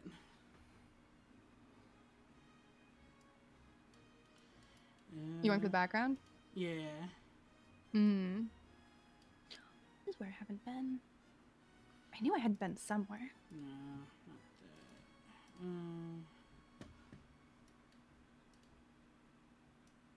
that. Yeah. There we go. I don't think I have the hex for that one on me at the moment. Oh, that's fine. I'm just gonna do it by sight on this one. Should snag that. I do use that color a lot as like my third color. Hmm.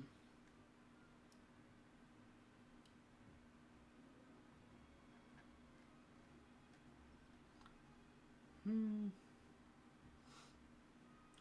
Oh, Subnautica VR. That sounds. Oh, that sounds Awful, terrifying. yeah. Subnautica VR? Yeah.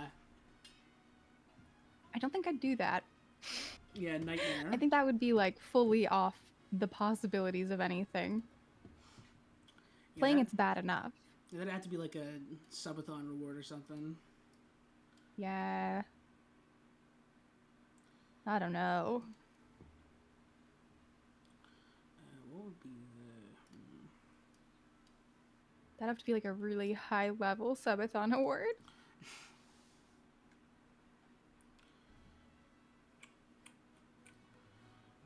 I want to go like that for. There's some things that like I don't want to do, but I think I could handle doing. Those are Yeah. the things I have as my like reach rewards. Then there's some things that I'm not doing.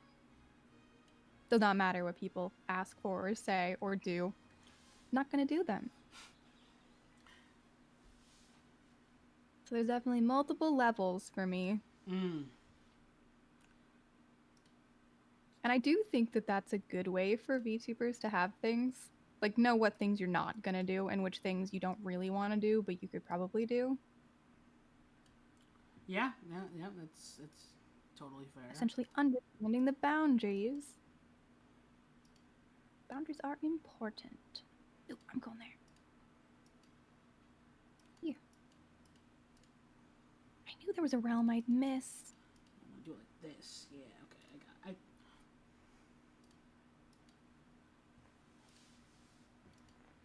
Yeah, the other thing with the VTuber boundaries is I highly suggest this is something that we were all told in school too, before you even start auditioning. So for VTubers, before you even start streaming, know what your boundaries are, because occasionally chat will push them, and just know where like the hard no's are. Mm. And remember to stick to them. Know which things you're willing to cave on and which things you are not going to, and don't let people push you into something you're not comfy with. I know that there's like a difference between like uncomfy but okay with it versus uncomfy and really not okay with it. Mm. Come on. I want my pretty blue dye. Actually, I probably have enough dye in this game. I can make a lot of different clothes. I'm gonna do it like this. Yeah, I think so. All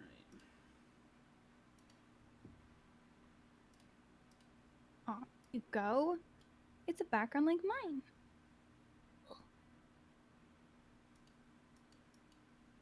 That's what I want. I need my final black butterfly.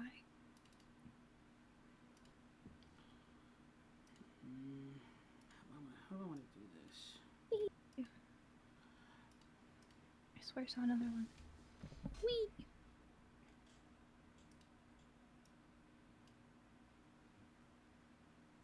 Are there any color combinations that you just absolutely hate?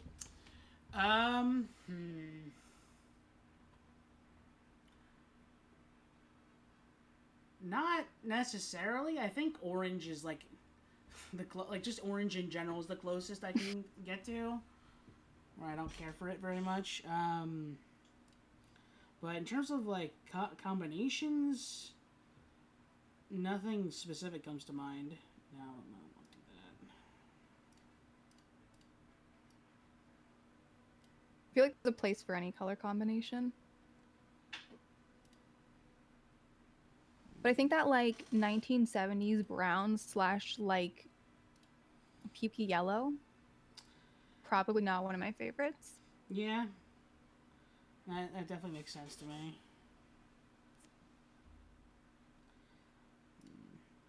Is what I'm doing making sense? Oh, very debatable. Actually, like copying the whole background. Wow.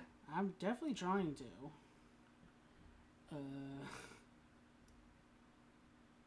That's impressive. Well, hold your horses on that one for until we're. Yeah. I was figuring you can just go for like blue with a spattering of stars in the background. Whee.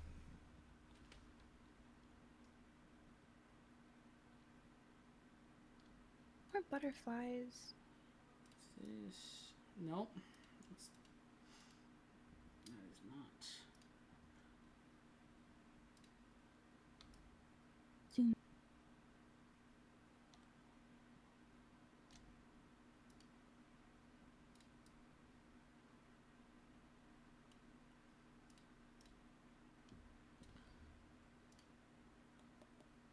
want to go a bit smaller than this. Where are we at? 149, so probably like 120.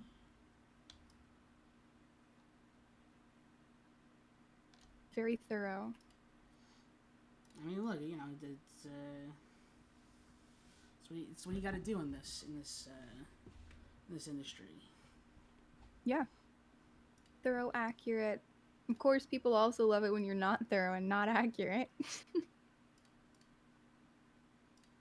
Totally haphazard and failing is equally enjoyed. Particle density, spray deviation. That's more like it. I believe the last time I got bits was for an epic fail. It was funny too, I just don't remember what it was. Oh, actually, I think it was when I accidentally jumped in the pit in Repo. It wasn't intentional. I didn't know it was there.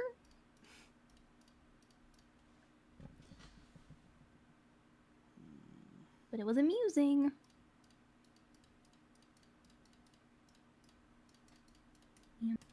Fly. Yes. I knew there were more. Question is, can I get them? But before the crab gets me.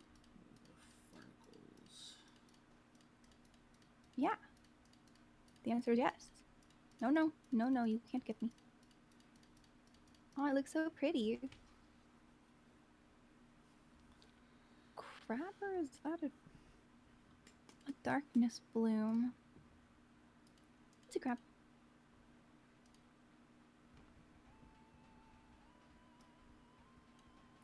Oh, people. Not what I wanted. What about like 60?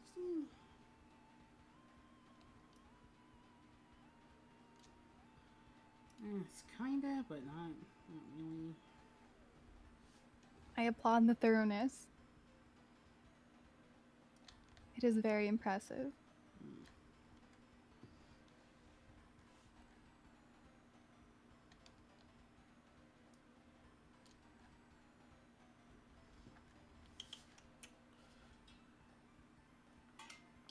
I probably get about 15 more minutes before I have to take off.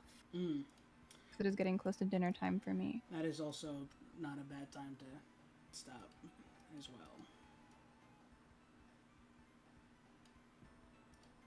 Butterflies. You didn't let me catch you.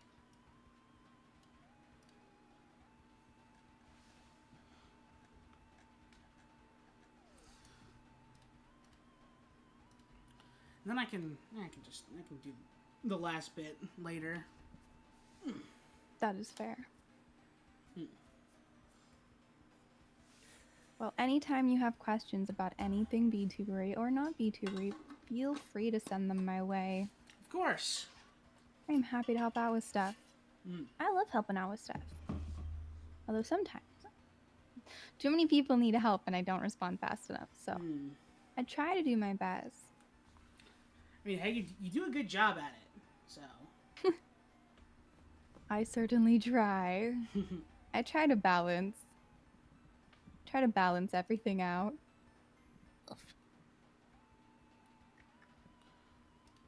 I just wish we had more hours in the day. I wish we were on Mars. A couple extra hours would be amazing.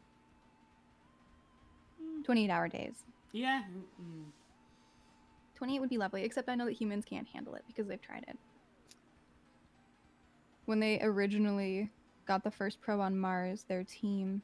So I actually had a professor at school who worked on a bunch of these, so I learned a lot of first-hand stuff while I was in my astronomy program. I had a cousin who worked on the rover. Oh, nice. Yeah. Yeah. So when the first one landed, they originally had a team that was supposed to be running it like for a Martian day. And they tried it for a while with like switching back and forth between a couple of teams that ran it for the full Martian day. And it started messing with their heads because humans can't handle switching from the 24-hour cycle to a 28-hour cycle. So they ended up having to split it up into 2 different shifts where people would work for 14 hours at a go.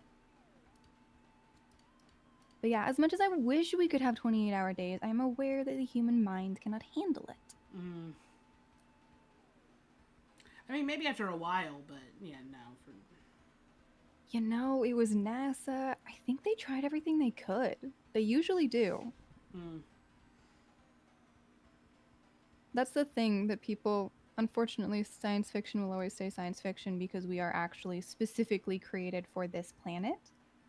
We can't handle the gravity that's any different. We will either implode or explode. We need exactly the amount of pressure we have to keep us inside our skins Hmm. and not being squished. And there's so many really specific things.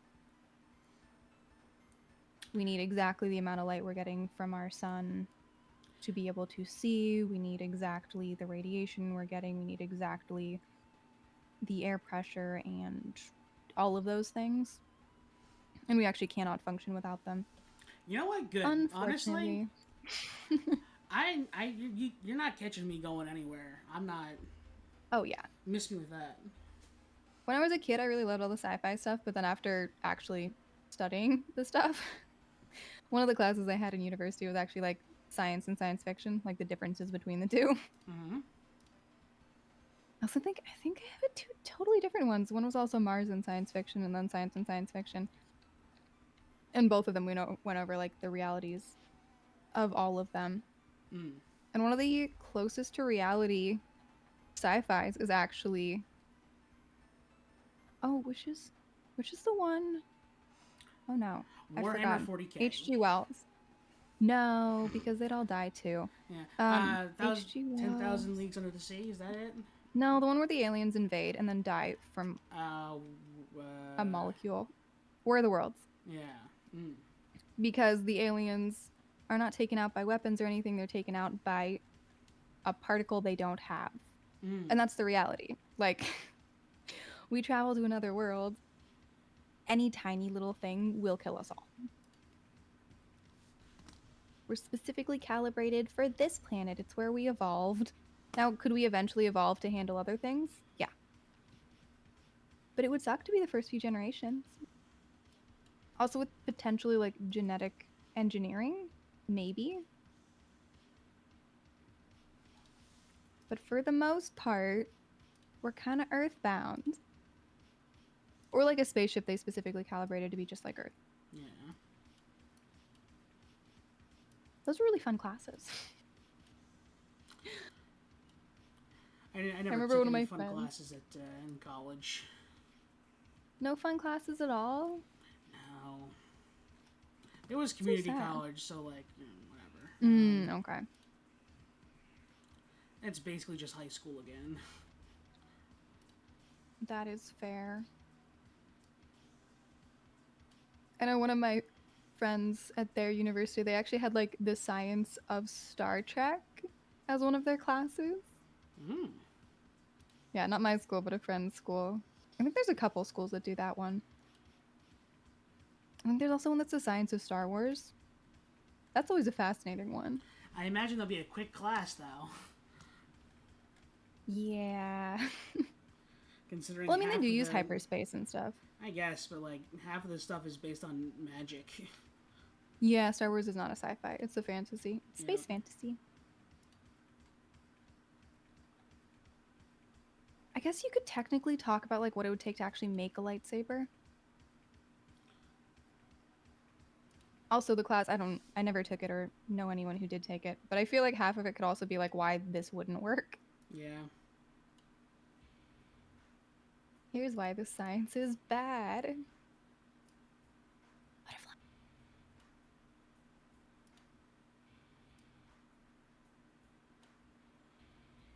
Yeah, I love my sci-fi. In high school, I actually wrote a 30-page thesis paper on science fiction and fantasy and how they've helped shape history.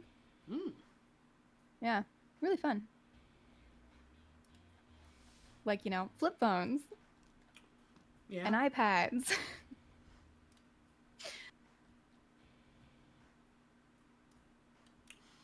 Nope, not that. That's not the right size line.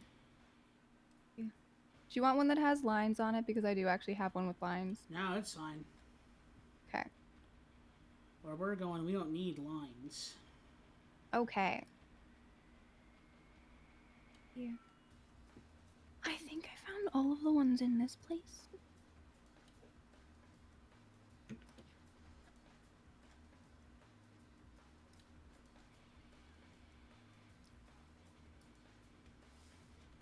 I do also have one that's just the outline.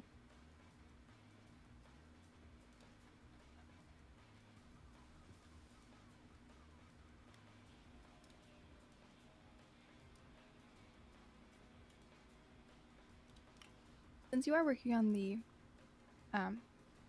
logo, that's the word. One of the lessons I learned from that, also from making logos in general, is most VTuber logos are really terrible Yep.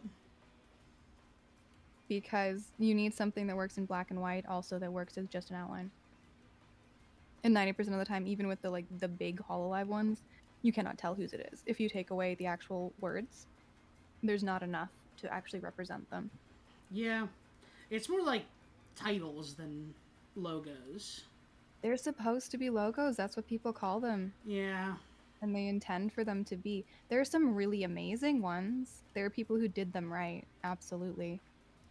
There's, I can't remember what her name is, but there's a really adorable mushroom VTuber who's also an artist who's done a lot on it. And her logo is her initials as a mushroom.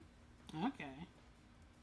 And it's very unique and very easy to tell exactly whose it is.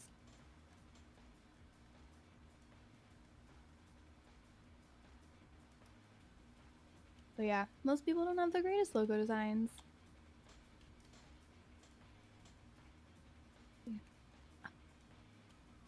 I don't know if mine will be my final, but I do feel like it at least stands out.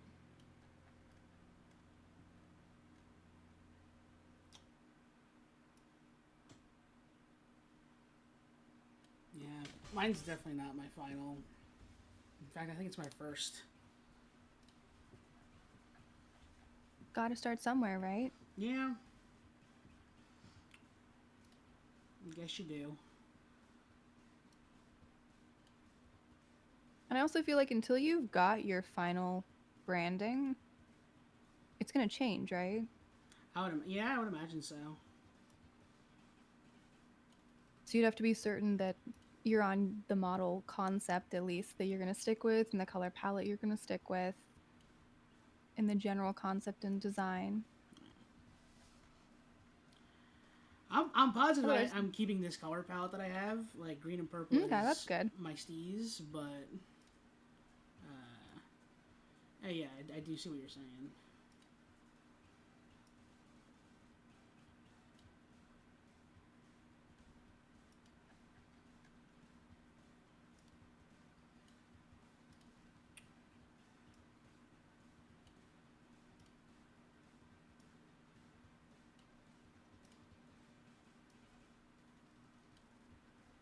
I've almost made it through all the levels of the game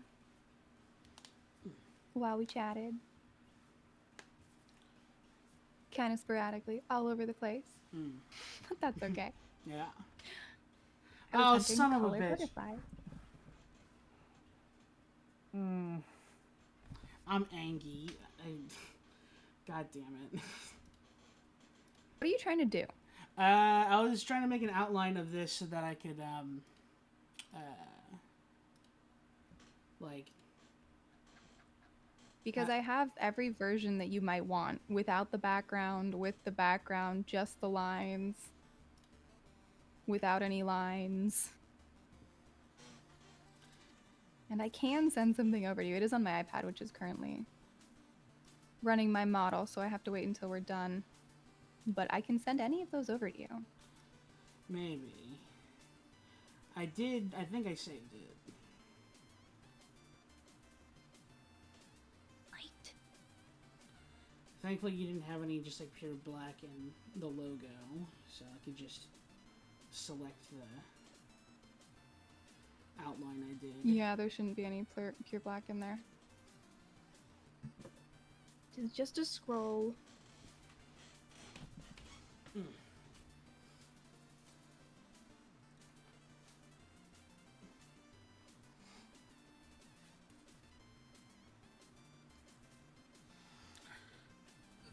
Yeah, I'm all good to end stream if you're Alrighty. Yeah. Then I will part from you. Mm-hmm. Can we see... Hang on, let me make it as big as I can, and then can we see your full drawing?